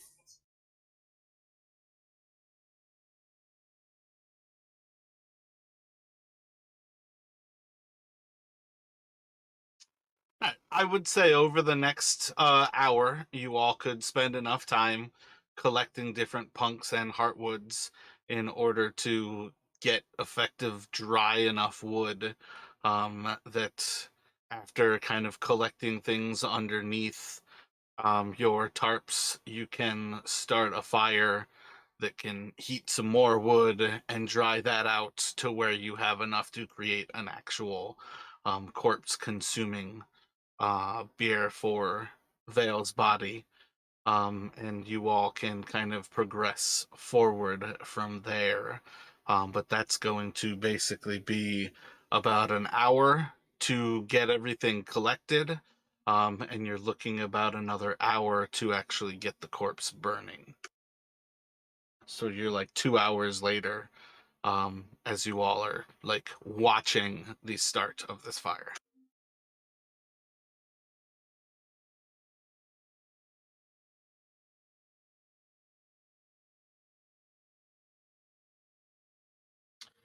Yeah, so Jarek will, as we're doing this thing, I think I don't know how much farther we're going to get in our current state, and keep us sheltered for a rest after our vigil here. But What brings you and my brother so far out into the jungle here? You guys spend X hours informing Chris of everything Vale knows, so Silhouette now knows it. Jarek will be like, "That's a long story, but uh, tell you over. Tell you the short answer. We're heading south towards a place called Omu. Your brother was accompanying us." It is the way of my tribe that if a sibling falls, a family member falls, and a survivor is there, that we do what we can to take up their burden. And so, if you will have me, I would like to travel with you and perhaps help finish my brother's work. We would be honored to have you. I'm sorry for the loss of your brother. He was a good brother.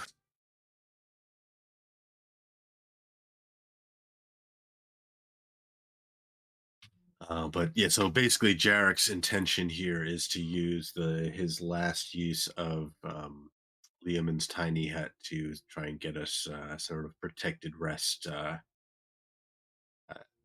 after after spending the time to um,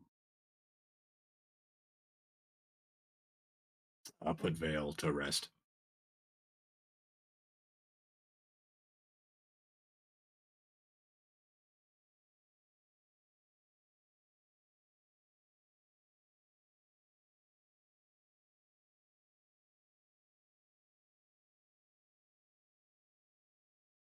Gotcha. Let me have you roll a D100 for me, Jarek.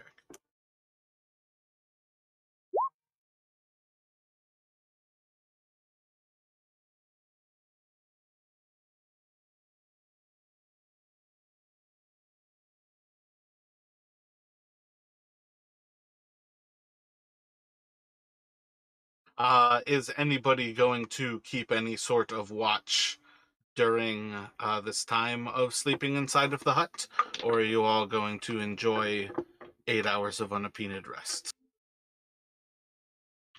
Jarek The will second one. suggest. Jarek would suggest we still keep a watch, from inside. Like he can make it opaque from the outside so that creatures can't see in, but they could, we know that they can still stumble upon it in the night. So it would still be best to at least keep an eye out.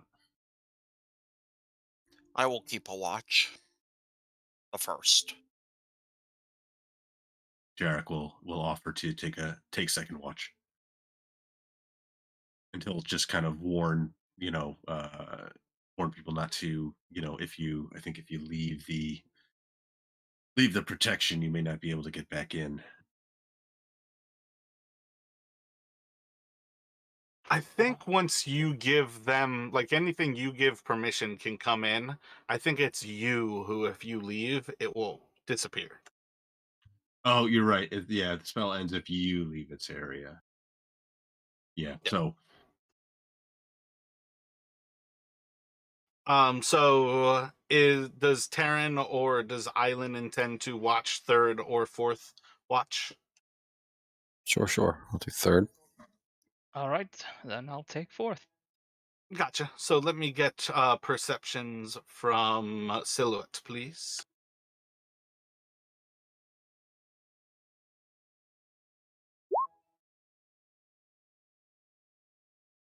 I was just casting that to get a grayed out on my sheet so I don't forget. It's actually gone now, right? That was all three. Yep, that was the third. So the last petal of the tattoo will kind of fade away as he casts it. So I believe if you go under your feats and features, you can actually go to the bottom there and modify your feats and delete that. Yeah, so it's under my spells, but that's why. So I cast it to the thing, and now it was keeping track automatically of how many uses were left. So now it shows 0 of 3, and it's grayed out.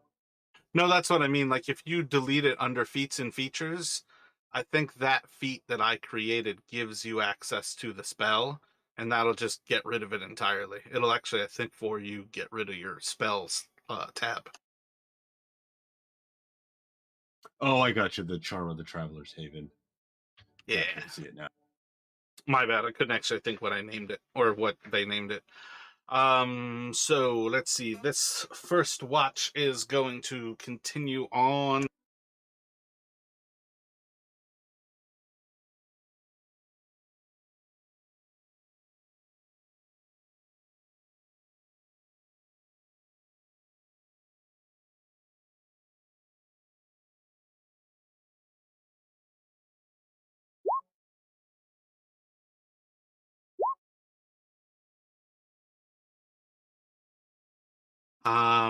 Uneventfully, and you're just kind of going to be hanging out for a while.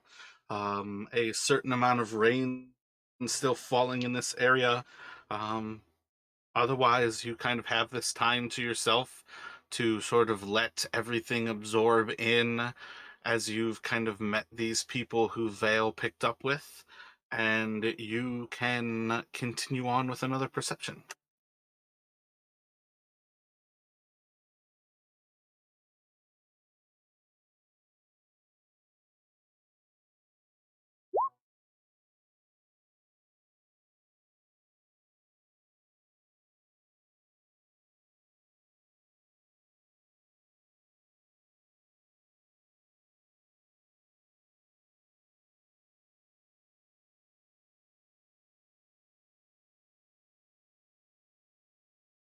Jarek, you said you would have next watch there? Yep.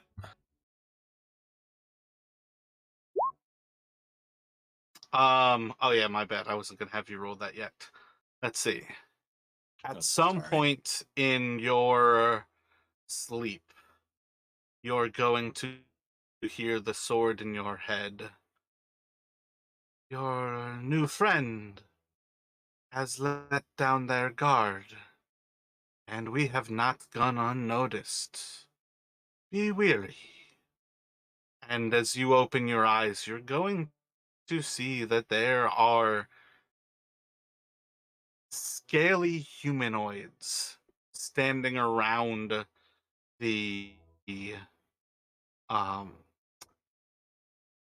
the hut area. Um make a make an insight check for me.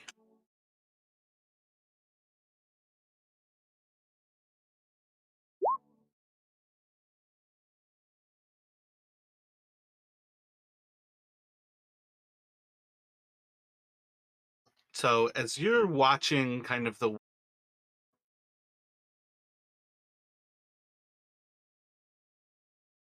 you're watching their movements, you're trying to like take an impression of how they seem to be acting. You're trying to keep track of what they seem to be doing, and on some level it seems like this is a rather typical sort of scouting party. It seems to be people who are armed with blades, and they seem to be armed with swords. Overall, it's hard to really tell how they might have been so interested in this location, but that there is a sense that they are interested in it is what is clearest to you. That they've not just stopped here for nothing is kind of what like picked up your or perked your kind of insight into what they're doing.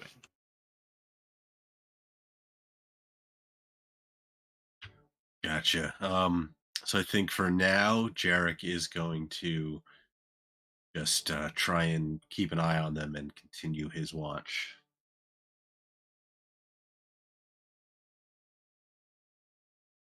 Gotcha. So as you kind of move into this next hour of your watch, roll another perception for me.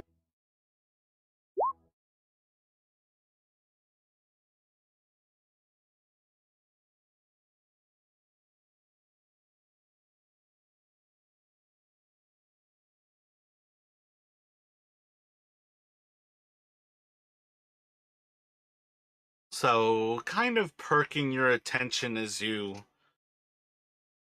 see kind of increased signs of the threat. You're spending the next hour a little bit more aware of what they're doing. From time to time, you see 3, 4. You're pretty sure you count 5 different figures here.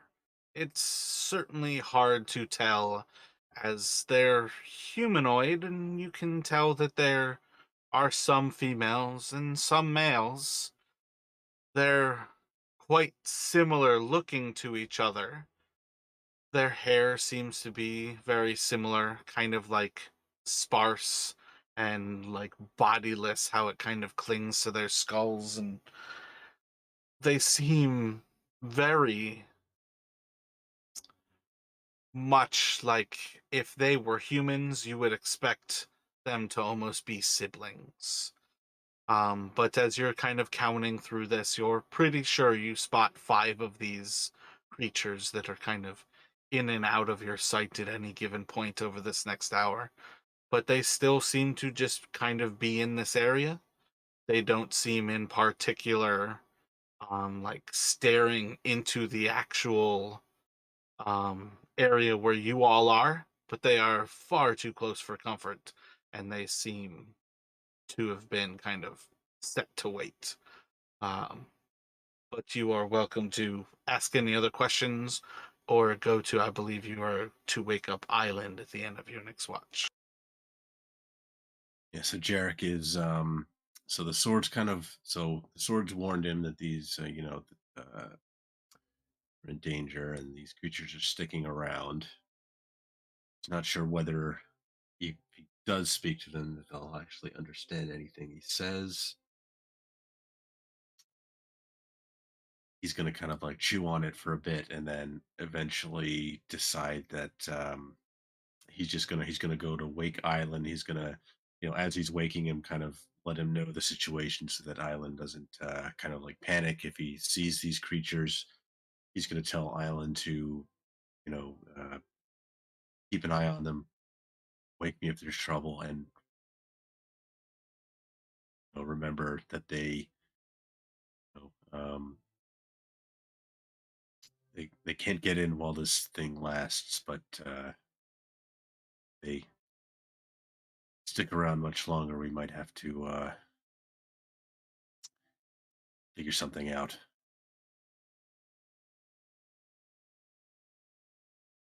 All right.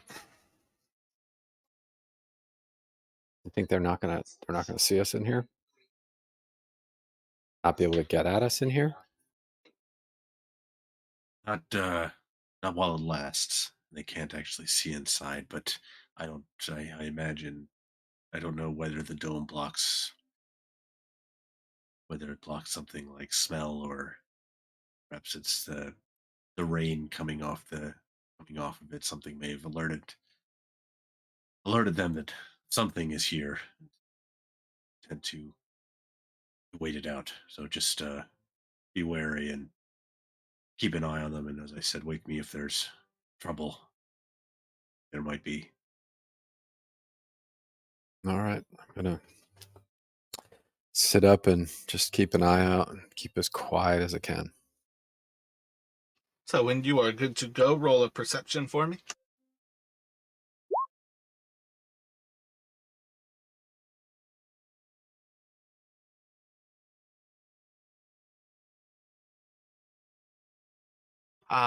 You are going to spot very similar circumstances where these five figures seem to be kind of in and out of the immediate area around you all, acting in very similar ways to how Jarek kind of updated you about their general kind of disposition towards this moment seems to be going. And eventually, Island, you are going to actually spot and become a little bit more aware that one of these creatures seems to be different from the others. And then it was gonna kind of cross your eye for a moment as you see like a really long, massive kind of snake tail, almost as large as your waist, seems to be kind of coming down from this creature. That you notice that one of these creatures is not like the rest, as you see one of these is almost entirely snake and is human-like in some of its features, mostly upon its torso and its face, whereas the others are human-like with scaly snake-like features. And that's where you're able to spot that there's five or so of these scout-like figures, but one of these creatures seems to be more snake-like, and it seems to be the sixth in this party that seems to be surrounding you.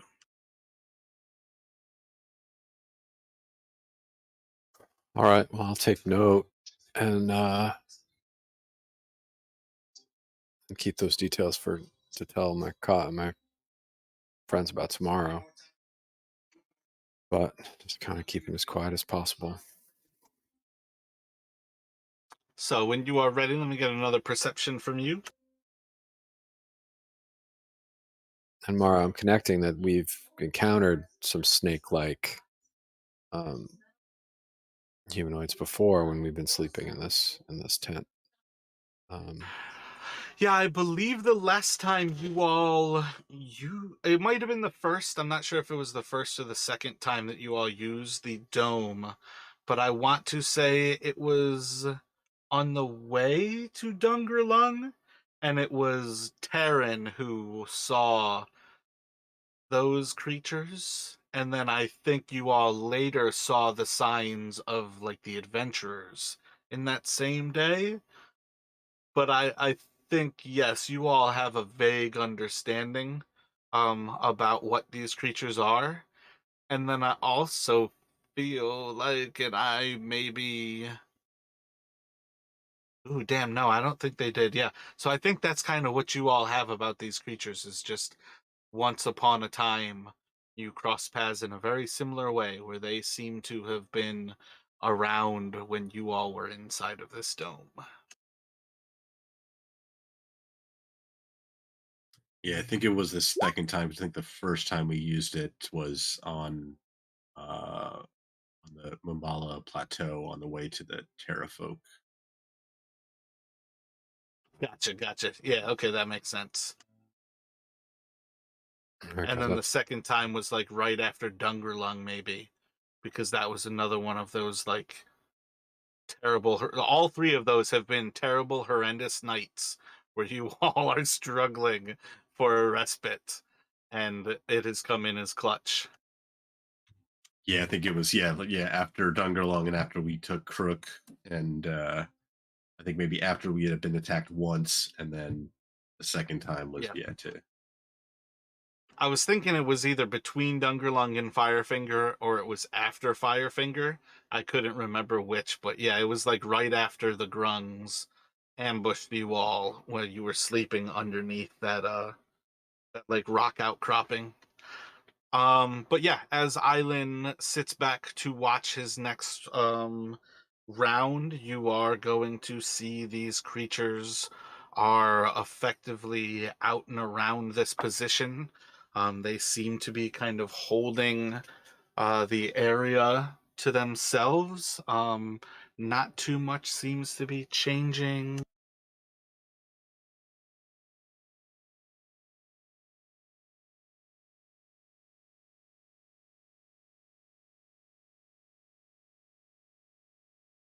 Yeah, and I think that's going to bring it into where Island can awaken Terran for the final watch. And you can basically share the same information without like taking that time to say it, but you can also, if Yeah. you'd like to add anything for how you inform Terran or what you might have to add now that you've seen 2 hours of them doing the same thing that Jarek has seen. Well, I'm just gonna wake him really gently and really quietly and tell him uh, we have guests outside. They look to be the same, like the friends of yours from last time we were in one of these huts. They're camping out there, so keep an eye, but we have to be quiet. At that, Taryn will only nod.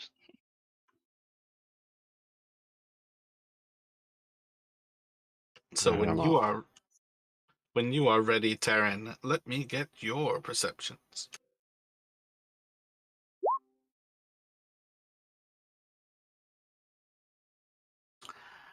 Alrighty, so your first hour of watching is going to seem kind of this high tension, just like staring at these creatures, watching their every move as you see more and more signs that they are certainly here likely for you all.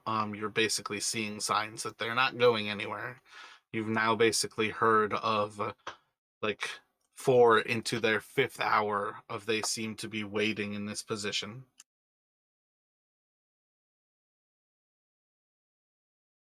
And as you're kind of like looking into their actions, they don't seem to be kind of changing any of this attitude. And that's going to progress into this kind of final 8th hour of you all being inside of this thing as you see 6 creatures are a little more properly positioned, and you're able to spot that while they're not explicitly visible at any given point, they are starting to take a little bit more obvious of stances. And things are getting a little more tense as you're starting to see that these are not creatures that are idly sitting by. They are in preparation for something to happen, and it's becoming quite clear that they probably know that this dome is here. But you all are going to come up on a tense point here where essentially you're going to have to recognize that you will have to wake everybody before this dome gives way and try to make a decision as to how you all are going to make egress from this dome. And with that, I would like a intelligence check from Terran.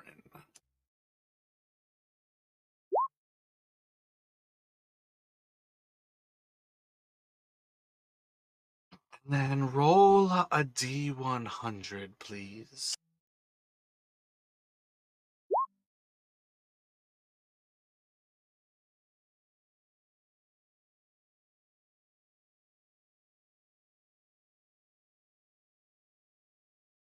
So you are going to awaken everybody at what you feel is roughly that like 45th minute of this 7th into the 8th hour of this spell and start to prepare everybody with 15 minutes left.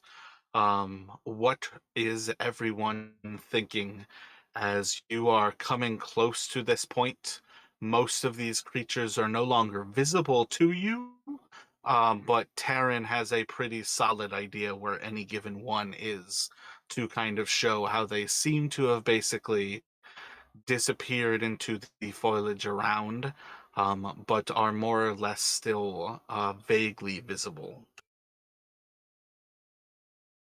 No, they don't seem to be going anywhere. Perhaps we should try to speak with them in little time we have before this thing gives out. Like gesturing around his head to the dome. Have you parleyed with these creatures in the past? I have not. I don't even know if they'll understand anything I say, but they clearly know we're here, or something's here. Our choices would seem to be three.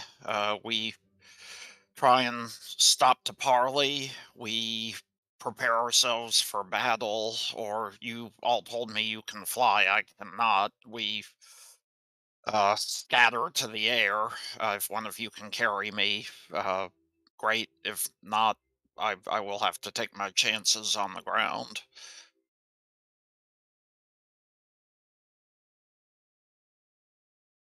Well, trying to talk it out is never a bad idea. Yeah, Jarek's gonna kind of looking towards Silhouette. Apologies if this is an indelicate question, but how much do you weigh? Um, she purrs humorously, and she says, "I think you will find me rather light." She's pretty slight, and she is feline and very slender.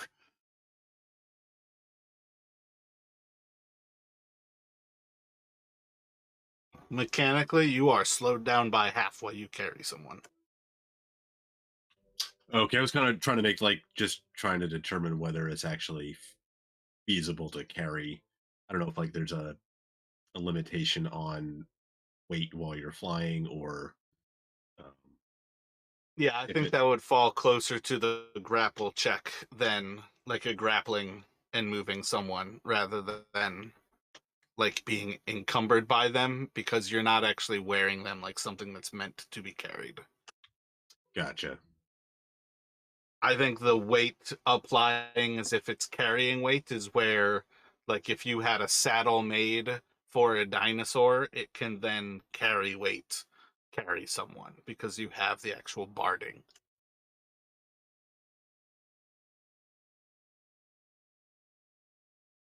Oh, quick question on if I missed it. Have we actually gotten our completed rest yet, or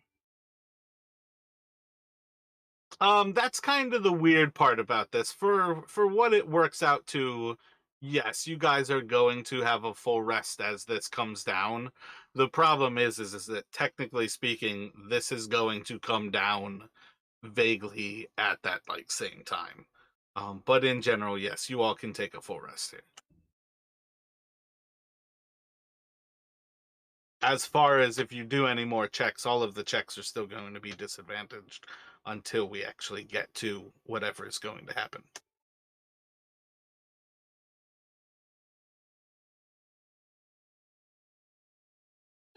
Well, two of you have expressed an interest in parleying. If we do that, we should still have our arms out, I would think.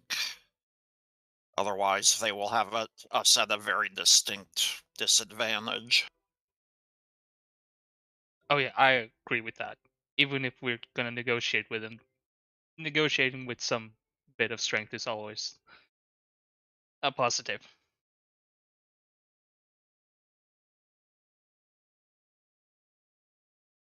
Agreed. Should we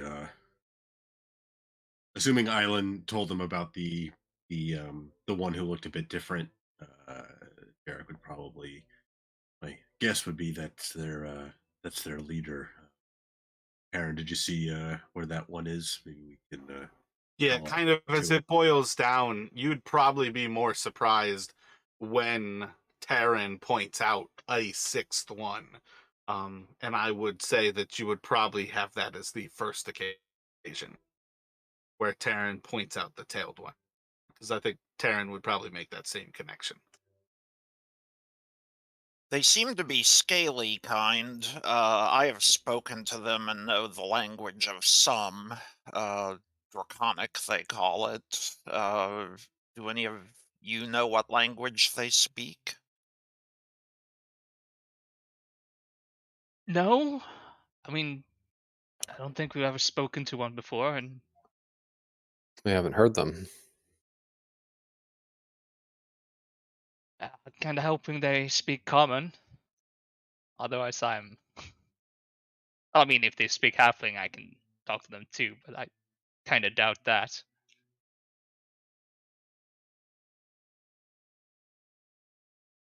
Is anybody wholly against trying to negotiate?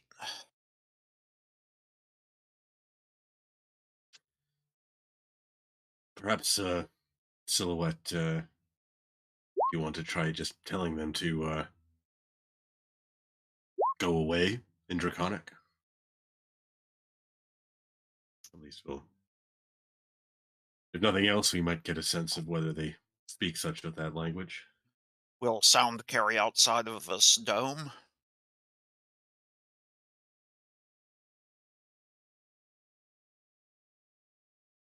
That's a good question.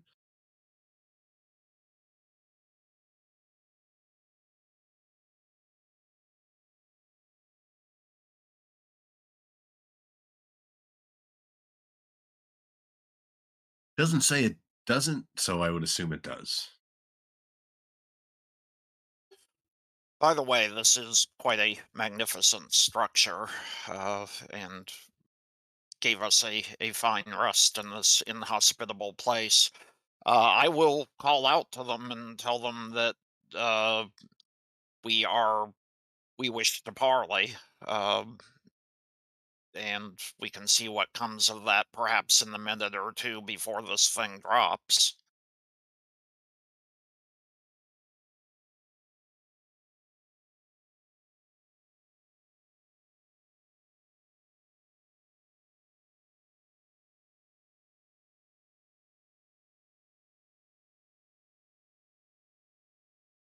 Is that what we should attempt?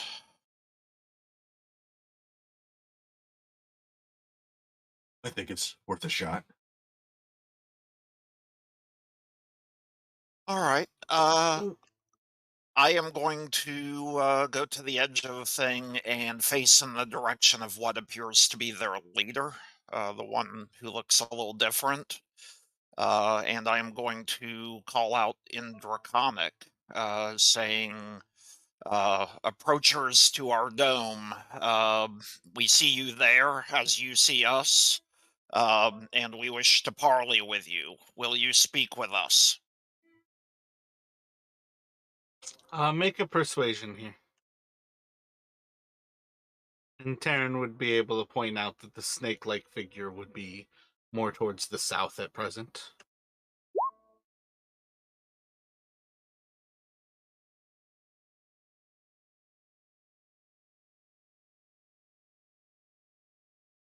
You'll hear in reply in Draconic, you are most welcome to remove yourself.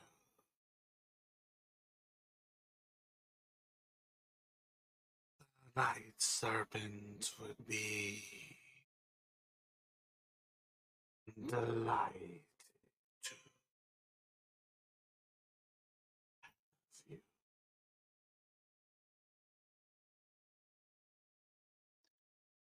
We will certainly be happy to remove ourselves from this your lands, if that is what you desire.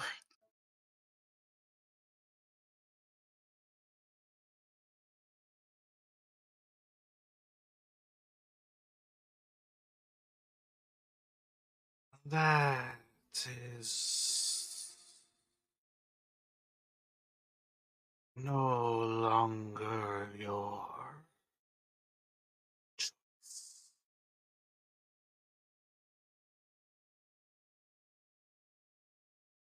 Okay, well, this doesn't sound good, guys. So we're there. I think they're giving us a surrender or fight option here. Yeah, so assuming like Silhouette is kind of like translating in between, like from Draconic to like back to Common, so we can understand the exchange. Jarek would kind of nod and, well, you tried. So, but yeah, it seems like they're not going to let us leave peacefully. So, it's at the ready, kind of hefting his At the blades as ready. he does so. No shit, really? I was gone for a minute. We're gonna fight these guys? I So I we don't had know if we have a choice. Yeah, so Silhouette had kind of like we tried to speak with them and she had called out to them in Draconic and they had replied, but they essentially said, you're welcome to remove yourselves. The Night Serpent would be delighted to have you. And then essentially Silhouette in response was like, okay, we can we will leave your lands, and they said no longer our choice. So yeah, we're gearing up for a fight. So when I think Jarek was the first one to kind of say we're going to have to fight these people, when you say that, you're going to hear in common, you are in no position to take this. Surrender and come as glorious slaves of Rasni.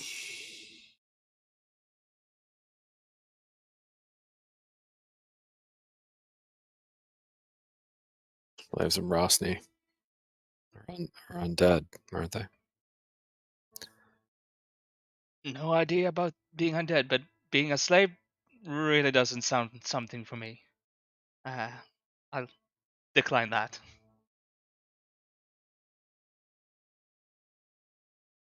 So, Mara, I didn't take that rest that you described because I thought maybe we had to wait till we figured this out. Is that the case? Are we still unrested and wounded? I would say the biggest thing is going to be you guys are basically in recognition that this dome has to disappear before your rest is finished. Oh, okay. So, like, pop when the thing goes away. That'll be the when we cross the Yeah, threshold. effectively though, you guys long rested. There's not really a way unless you guys leave that you can't get a long rest in while you were inside of it. Well, Jarek, that was a great idea. Did I just hear a horse? Yes, Yeah. I think the music I have playing is the Beastlands. Yeah, I didn't really mind the Scandinavian m- like muttering that was going on last time, but the horse surprised me. Um, all right, what are we doing, boys? And Silhouette. Sorry. Our choices seem to be somewhat the same as before. Then we can attempt to fly away as soon as the dome disappears. We can fight or we can surrender. Tell Rosny he can't have us. Jarek is gonna call out in common in response. I'll be slave to no man, no beast.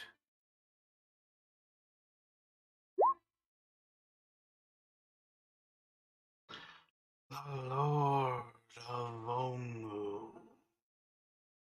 invites you to his throne, and you deny king. The Lord of Omu, you say? We did not know that we were addressing such an agents of such an august personage. If he invites us, perhaps we will come.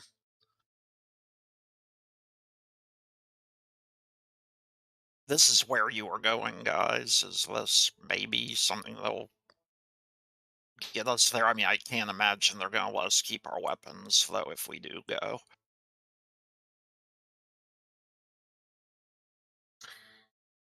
Rosny is, from all we've learned not one to be trusted.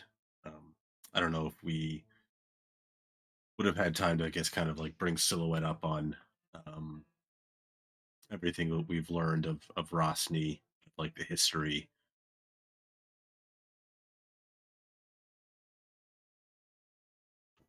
Anything Chris might have heard or understood about Rosny is perfectly acceptable about this point.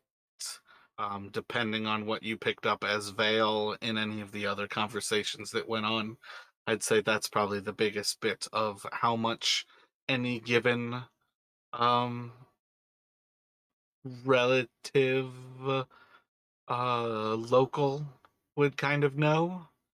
Um, but yeah, I think it's effective enough to say like the fact that it's Rosny should be a tense idea regardless, besides that you would also be going as slaves.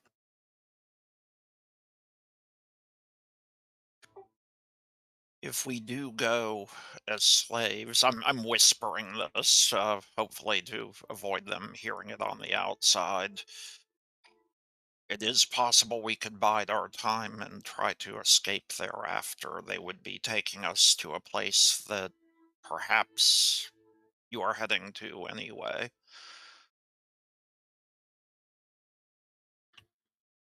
I doubt they'd give us the chance and then not take that risk.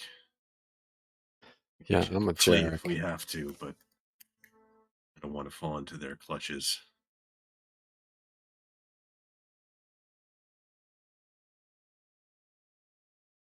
This is a brutal, brutal land. We haven't seen any mercy since we've been here. There'll be no options that way. I would not slow you down if it makes sense. When the dome drops, you all can fly, and I will run as fast as I can, and uh, I will run. What direction is everybody heading? Southwest? I will run in that direction, and perhaps you can pick me up. Otherwise, I will make what fight of it I can. But they will probably try and pick you out of the air, and if you try and carry me, that will slow you.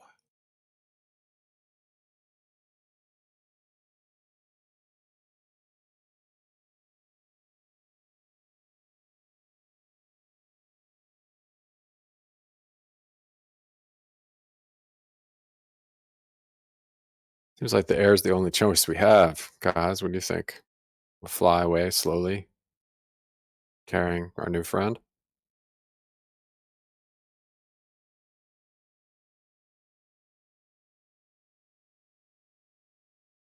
I am fast on the ground. Perhaps I can evade them on the ground and give you the chance to go away in the air, and then you can try and pick me up later. If you are slowed while flying away, they will have a better chance to kill whichever of you is carrying me. So we make a break for it to the southwest. Start off on foot. Have to take to the air, maybe take down a few before we leave. Make an We're up for that. intelligence for me, Jarek.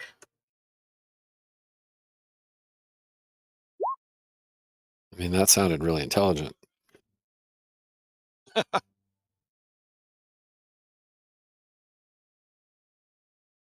Two of you are cartographers, right? Let me Indeed. get an intelligence from Vale and Island.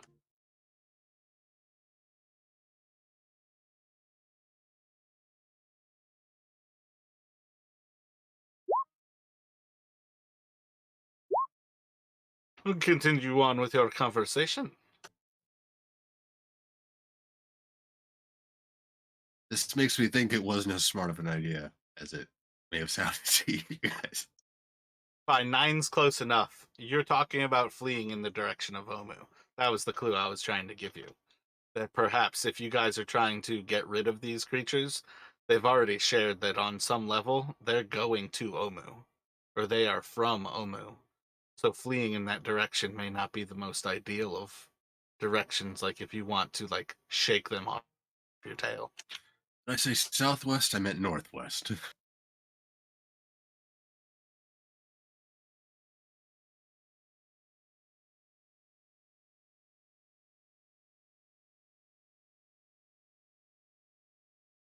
Taryn, been a while since we've heard anything from you. Do you have any thoughts? Yeah, sorry, I'm just a bit tired, but no, that I've been agreeing with everything so far. Taryn, you have a pretty solid sense that this thing is going to be dissipating shortly here. Um, that you guys need to make this decision pretty quickly, as far as like your kind of count of this 8th hour goes.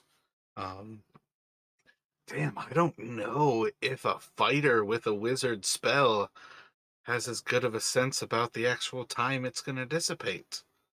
That's an interesting question. Jarek, let me get another intelligence from you. This one can be an advantage. Not much help. Crushing it. Yeah, I mean, you have a solid sense as well that the dome is getting close to over, that you all need to make a decision pretty quickly here. Yeah, I mean, I would think I have a vague idea, having used it twice before, maybe how long it lasts, but yeah, so Jarek's gonna say, like, I think we should make a break for it northwest on foot. Maybe, fight our way through if they come after us. If we have to take to the air, then we do that at that time, and he'll volunteer to be the one to try and take um, silhouette if the others can try and provide some sort of covering fire if it's going to slow him down. Just have to hope they don't chase us too far. If we are running, we are almost certainly going to have to fight. Is there a weak area in their ranks as far as we can tell? I mean, are they like completely evenly spread out around us, or do we You have all any can't sense see of that? them. You all can't see them, but Taryn has pointed them out to you as basically surrounding you. But the fact that you all have heard that they have heard everything that you said, you should also probably understand that they're not necessarily doing the exact same thing. They are not capitulating to you all having this time to think and plan. You guys are in their trap.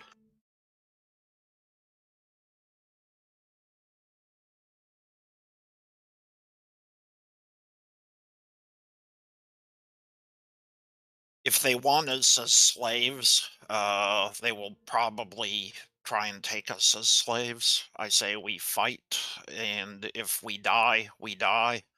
If they defeat us, we will be taken to where they wish to take us regardless. But I do not think we should go willingly. Well, that's a pretty morbid saying there. So that if we die, we die. Preferably, we don't die. So I'm on board with the plan for a mad dash for the northwest. See if we can get away from them, and maybe fight if we have to. But getting away from them seems like a good idea. It's a Jarek's almost taking like a runner's starting stance, like in the direction of the kind of like just watching the dome. I don't know if he doesn't know if it'll like give away, immediately, or kind of like like fade over a few seconds or something. But he's essentially watching it, like ready to dash as soon as it drops.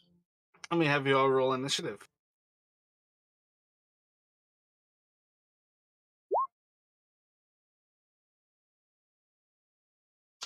And I guess that would be a 24 for Jarek, if he's no longer exhausted. The sword. Oh, sorry, I didn't have my token selected to get into initiative order.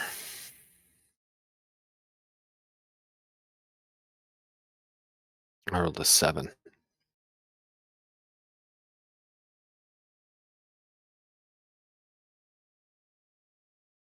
Alrighty, so Jarek, as you are kind of preparing for this dashing moment, there's just going to be a kind of instant where the slow, like kind of dripping of rain from above is going to hit your forehead, and you're going to notice in that moment that the dome is gone and that it is dissipated, and you're running.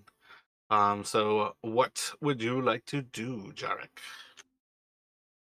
So he's not sure if they, you know, assuming like maybe they have like arrows or something trained. So he's essentially trying to like dodge, dip and weave as he starts towards the northwest. So he's gonna, like taking the dodge action, moving his 30 feet. Gotcha. So you are going to be yeah, is that really an action for the first of you they see? I feel like it's kind of going to be unified in that same moment. I think it's going to be random across all of you where their eyes track down on. But damn, should it be?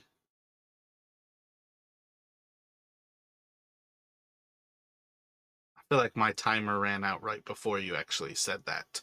Roll a D6. If you get a 6, you are going at the actual instant that this goes, and you'll have the dodge action before I roll to see who they use their actions on. Alrighty, so I had a 16.6% chance. And yeah, just so close. much of those are intuitive, like just kind of like giving you different odds to try to make things different levels of interesting. So there are 5 of you. Let's go for. Oops, didn't mean to roll the 2. But let's see. The first one is going to take a shot at the owl. Should hit with a 22, and it's going to do. How many hit points does an owl have? It's going to do 4 piercing and 2d6 poison. I feel like that's going to kill the owl. That's gonna kill it. So the owl will fall in the first reaction. And then the second one is going to be a shot at Jarek. Pre-dodge. I think what is that? 17 hits you. Yep. So that's going to do 7 piercing and then 5 poison damage.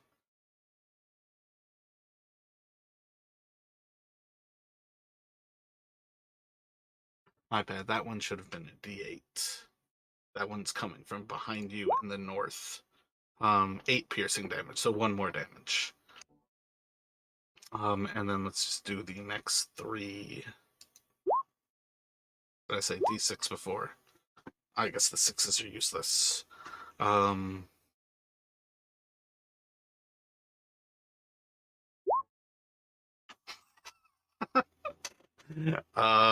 So that's 3 of them are targeting Island. We'll do 2 of them on Island and 1 more on Jarek. So the other one on Jarek should hit with a 20. And this one's going to do 2 piercing and 5 poison. And then the 2 shooting at Island, a 17 should hit and an 18 should hit. So they are going to do a total of 9 piercing and then 11 poison damage to you. Then you can decide, like, dodge action and move, if that sounds like what you were still going for, and kind of go with that. Yeah, because unless he was like running past anything that he could swing at and hit, then I think he'd be doing the same thing. I didn't actually pay attention to which one was the. So you would have been fired at from almost directly behind you, kind of northeast, and then what did I do? Like the next one, very much to kind of like the southwest of you. The direction you run, none of the arrows seem to be coming from. But you kind of get shot like almost in each shoulder blade kind of thing, like one of them from the south and one of them from the east. Gotcha. Yeah, I mean that was kind of he's following the plan, even if it wasn't a very good plan. He's doing what the that he was going to do. So yeah, he might after getting shot with those arrows, he might go ahead and second wind bonus action. Oh, Gotcha.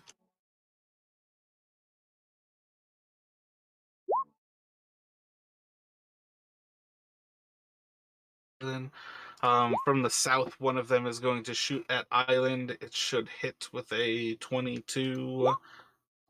Going to do 2 piercing and 8 poison, and then it will go to Silhouette. Okay, I'm sorry. It's my turn then. Okay. I am going to use my action to dodge, and I'm using my bonus action as cunning action to dash.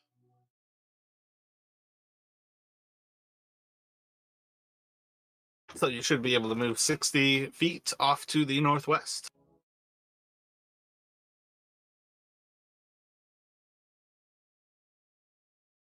Taryn, what would you like to do?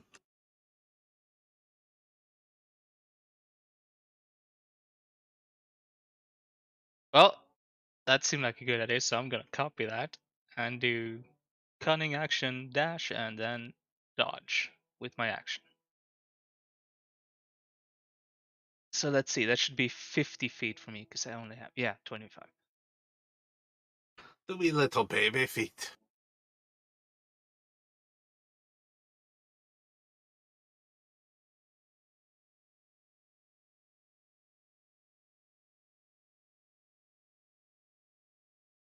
So like there and then dodge. Yep.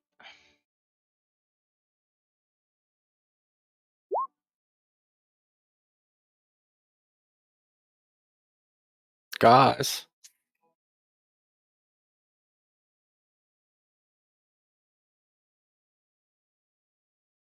you left me here with a dead owl.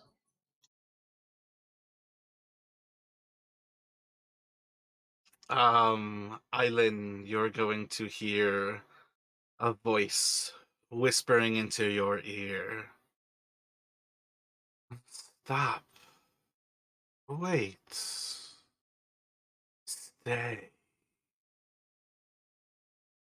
We won't injure you. Stop. Wait. Stay. I need you to make a wisdom saving throw, please. Of course, it's got to be the fucking cleric.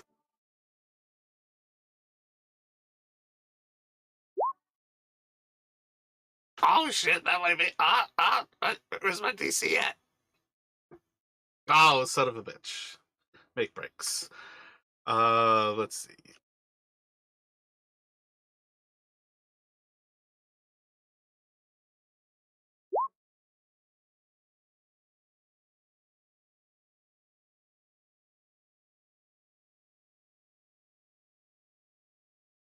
Hey, sorry, I got distracted. So I rolled a wisdom save. What happened?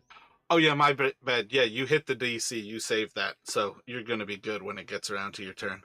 Let's see. An arrow is going to fly out at Terran. You're gonna have your AC probably plus like 3 on this, and then also it is at disadvantage. Son of a bitch, so close. 14 to hit you. I feel like you'll be at That 16 now. if I have +3, I'm at 18 even. 18 word. Yeah. Next one is targeting Jarek. Have like a +2 DC, plus it's at disadvantage. I think 15 will be a miss. yep. If I've got the +2, that misses. And then the last one here is probably going for Karen as well, and we'll do the same thing. +3 AC, and it's a disadvantage, and 13 will miss. So it'll go back around, or it'll go back to Island to make a decision. What would you like to do, sir? I need to run away. But I think I'm. What's my flight speed? Can I get? Is it the Same same as as your my walking walking? speed. All right, so I'm gonna fly 60 feet. Like how high are you going up? I'm gonna stay just off the ground, Gotcha. and I'm gonna go 60 feet that direction. I mean, I don't quite get 60 feet before I run out of map. So, So uh, on to I think I go ahead. have a bonus action too. I need to cast on myself to heal myself because Gotcha. I'm fucked right now.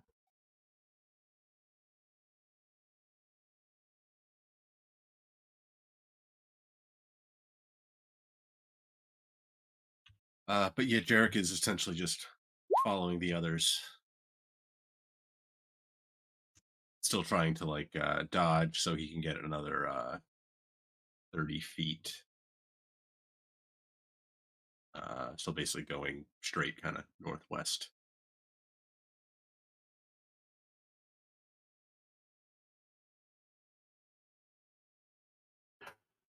So while you all begin this chase, as you flee from the Yuan-Ti, we'll kind of move this into a skill challenge for you. What are you all trying to do in order to evade your captors? Think about a way that's something you specialize in, might be something that you can do in order to give everyone a chance to escape. You all are basically competing for a certain number of successes, and a certain number of failures would mean that you end up getting captured again by the Yuan-Ti. As far as things go, this is one of those things where when somebody does something in a skill challenge, it makes it more difficult to do something with the same test. So if you're like running across the roofs of buildings and you're trying to be quick on your feet, jumping from building top to building top, so you're never running in a straight line, that acrobatics makes somebody who's trying to like parkour from like the sides of buildings doing something acrobatics more difficult. So once somebody does something, try not to do that again because it will be a higher DC.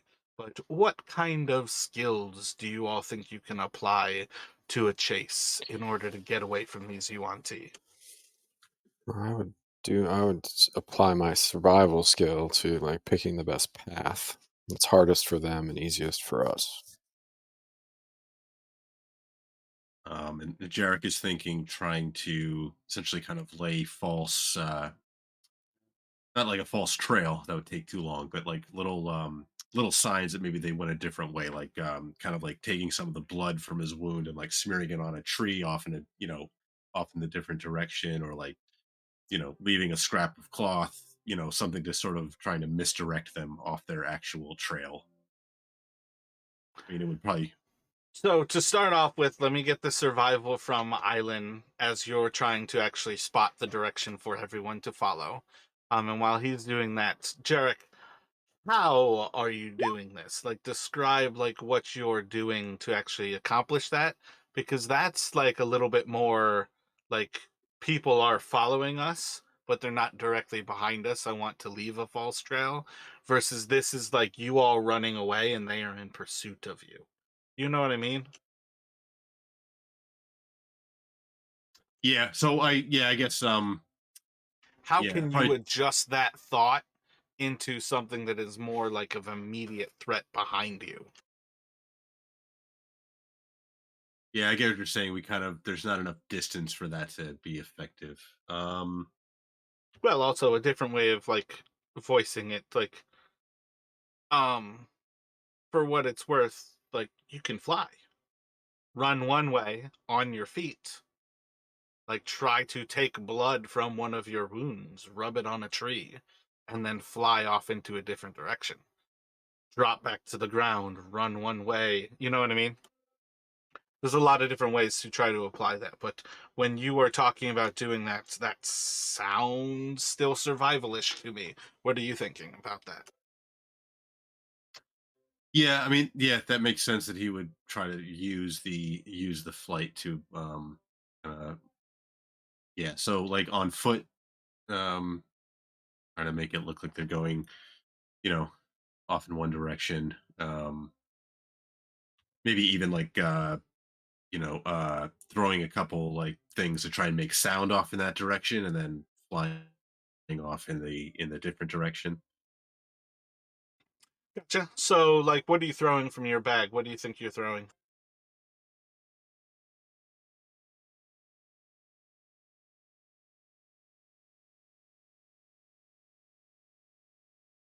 Um I could take a few torches and kind of throw them. I figure they're probably hefty enough that they would make some noise.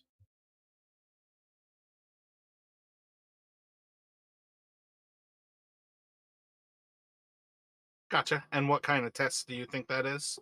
What do you think you're doing, like, as far as skills go? I mean, my initial thought is also that survival because it's kind of like leaving a false trail, but it could also be deception because I'm trying to throw them off. Well, it's not. I don't know if it's really Gotcha. You're not charisma really telling deception. a lie, though. Yeah, that would be. So it's like wisdom deception kind of thing. I don't know, but otherwise, it seems like probably survival or sleight of hand, maybe. I don't know, or stealth because I'm trying to essentially lead them off false. I don't know. It could be a bunch of things, I guess. Or perform. Not really charisma performance, but I feel like you'd be a little bit closer to. What do you have there? Yeah, it's unskilled regardless, but sleight of hand and stealth could be those two. Your two friends are rogues, so for what it's worth, I would say maybe do this as sleight of hand to see if you can toss off these distracting sounds without necessarily giving too much away. yeah, that sounds good. Hmm.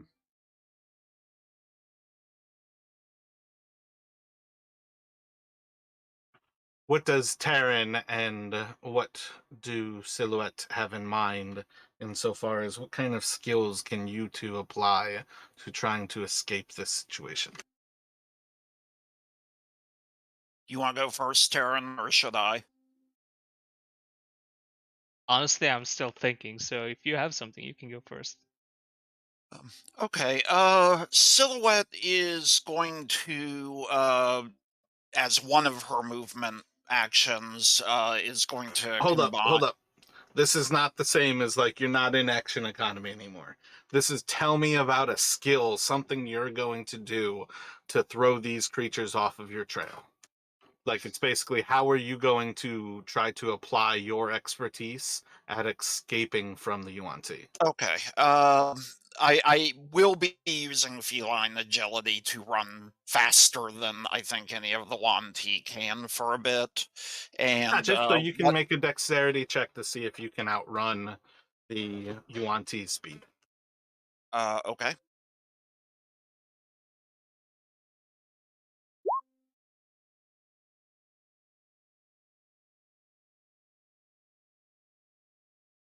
Okay, and then at the same time, I was planning on pulling out a dagger, and I'm going to be making what I hope is a very obvious trail moving more north than northwest.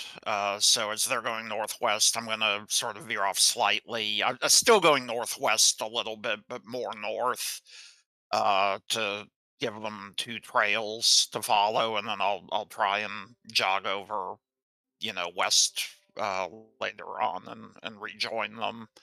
But I am trying to set up a separate trail. Um,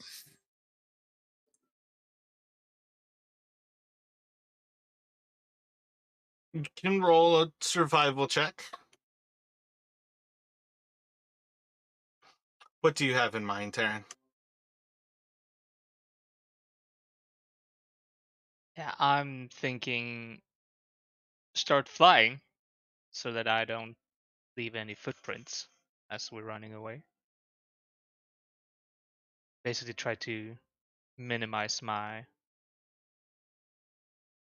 trail. I'm trying to think how to word it, but basically trying to be as stealthy as possible as I run away, so not to leave an obvious trail while flying.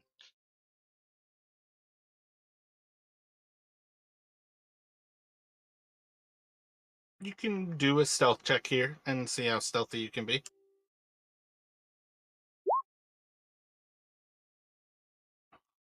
So, as you all begin to separate and push off into different directions, you are going to kind of see signs that while you all are fleeing in different places in different ways, the Yuan-Ti are keeping up with you. As a group whole, you all are still being tracked by the Yuan-Ti. That general pursuit is going to feel far more like a failure than it was a success as you all push away from these creatures. I need an intelligence check from all of you.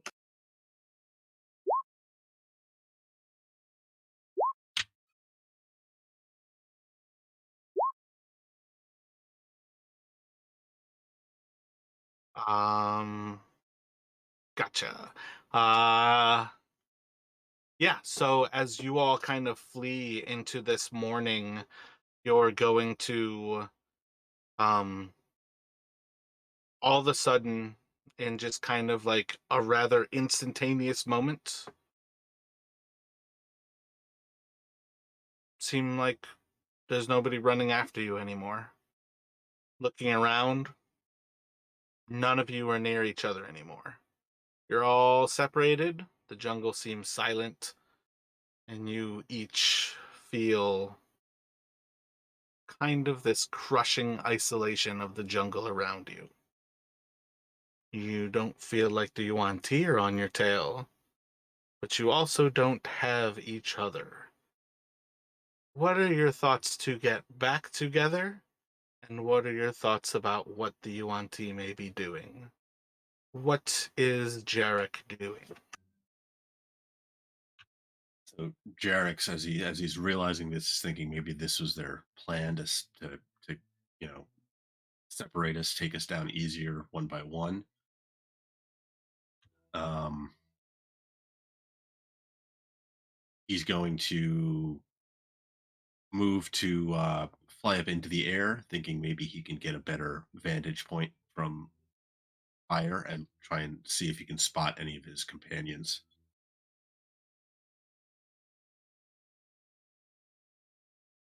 Make a perception. Silhouette, what are you doing? Um, are there any like hills or small cliffs or anything in the area, anything I could climb? Or is it all kind of low-lying flat terrain? As far as what you can visually see inside of a rainforest, you have nothing but jungle around you. I am going to try and find the highest tree I can find, and I'm going to climb it. And I know my companions are flying, so I'm going to need to get above the jungle canopy for them to have a chance of seeing me, and for me to have a chance of seeing them. Make a survival check.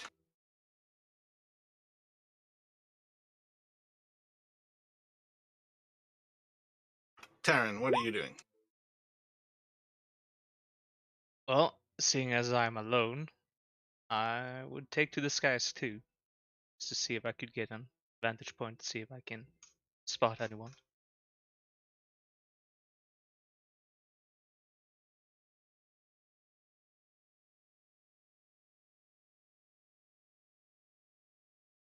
Roll a perception check, and then Island, what are you doing? Flying up above the forest where I don't think they can reach me and where I can maybe get a sight on everybody else. But I just want to get just above the treetops. I don't want to get like hundreds of feet in the air where arrows can be shot at me.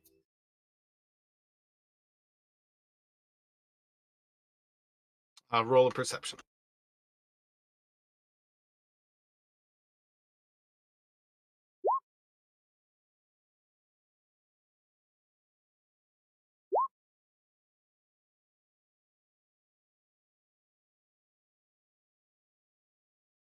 So, as you all begin to make for the skies, feeling your sense of isolation around you, you are going to find yourselves all at different points, flying.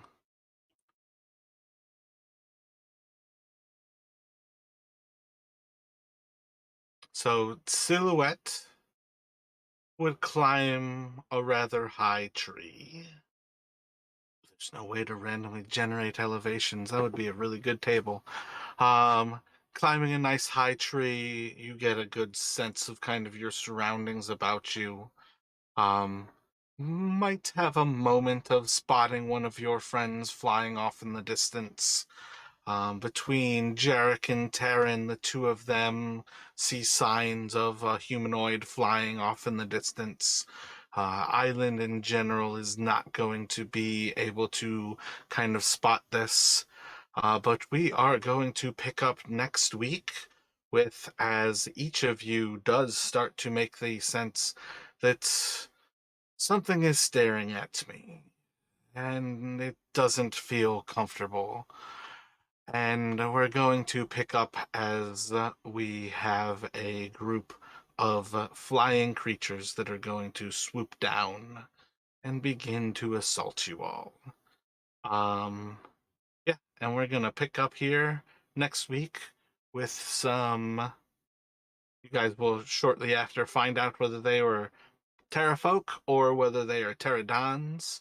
But at present, you guys are going to see these really long, narrow-headed creatures that seem to be bat-like in their actual shape, but having far more like 6 to 8 foot wingspans. These are massive creatures that are going to be starting to dive down into you with effectively the slightest bit of a sign that you all are near each other, being what you have at present. And I think we're going to jump into that kind of moment here. Out of the frying pan into the fire. Out of the first frying pan into the second frying pan into the fire, right? I thought we were going to die just Yeah, there. we seem to be just jumping from hot spot to hot spot, but I guess that's this jungle.